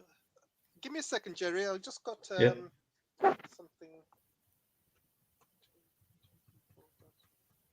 Yeah, Jenny, the US will whip out their famous satellite photos, and then they'll get an analysis done on these satellite photos. The photos in Xinjiang of all of the prison camps were done by a 20-year-old. He was 20 at the time he did it, and he was an undergraduate at university, and he'd never been to China. And he says, these look like prisons to me because they've got posts here, they've got fences there. Yeah, this is the level of their analysis is just a joke. They can say whatever they want, and he works for a think tank, and his job there is to analyze. He's now about 25, but when he first did this, he was 20-year-old undergraduate, ungraduated. Yeah, but as things stand right now, Philippines are causing a lot of trouble compared to 5, Yep. 6 years ago when there was no trouble whatsoever. Even Yeah, during Duterte was a good president. Yeah, Duterte's time, there was no trouble whatsoever between Philippines and China. But now, since Marcos have come in, he's obviously causing a lot of trouble. Yeah, bang, There bang, is a baby. Philippine ship in one of the disputed islands, and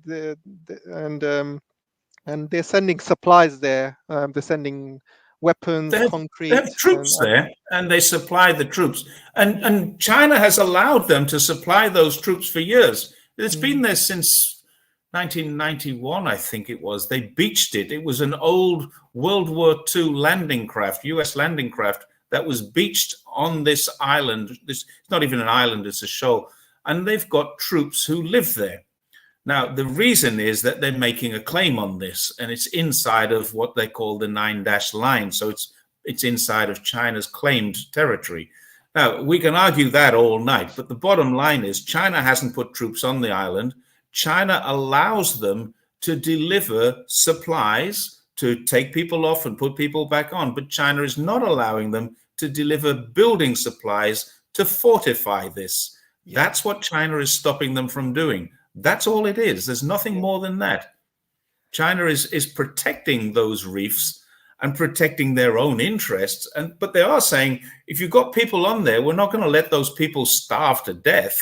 You can take a ship in there which has got food and provisions for them, and you can bring people off and you can relieve the people who are there. But you can't bring in building equipment to build them barracks and huts and toilets and things like that. This is supposed to be a pristine show. That's why. Yeah, I personally think that China should escalate and militarize all those islands in the South China Sea, just because of the Philippines. But that's you looking at that through that Western lens again. China does not need to do that. What it's going to do is defend its property, and it says, "When we're not letting you take it, but we're not going to put boots on the ground." This is not China's way. Culturally, it's the wrong thing. That China wouldn't do it.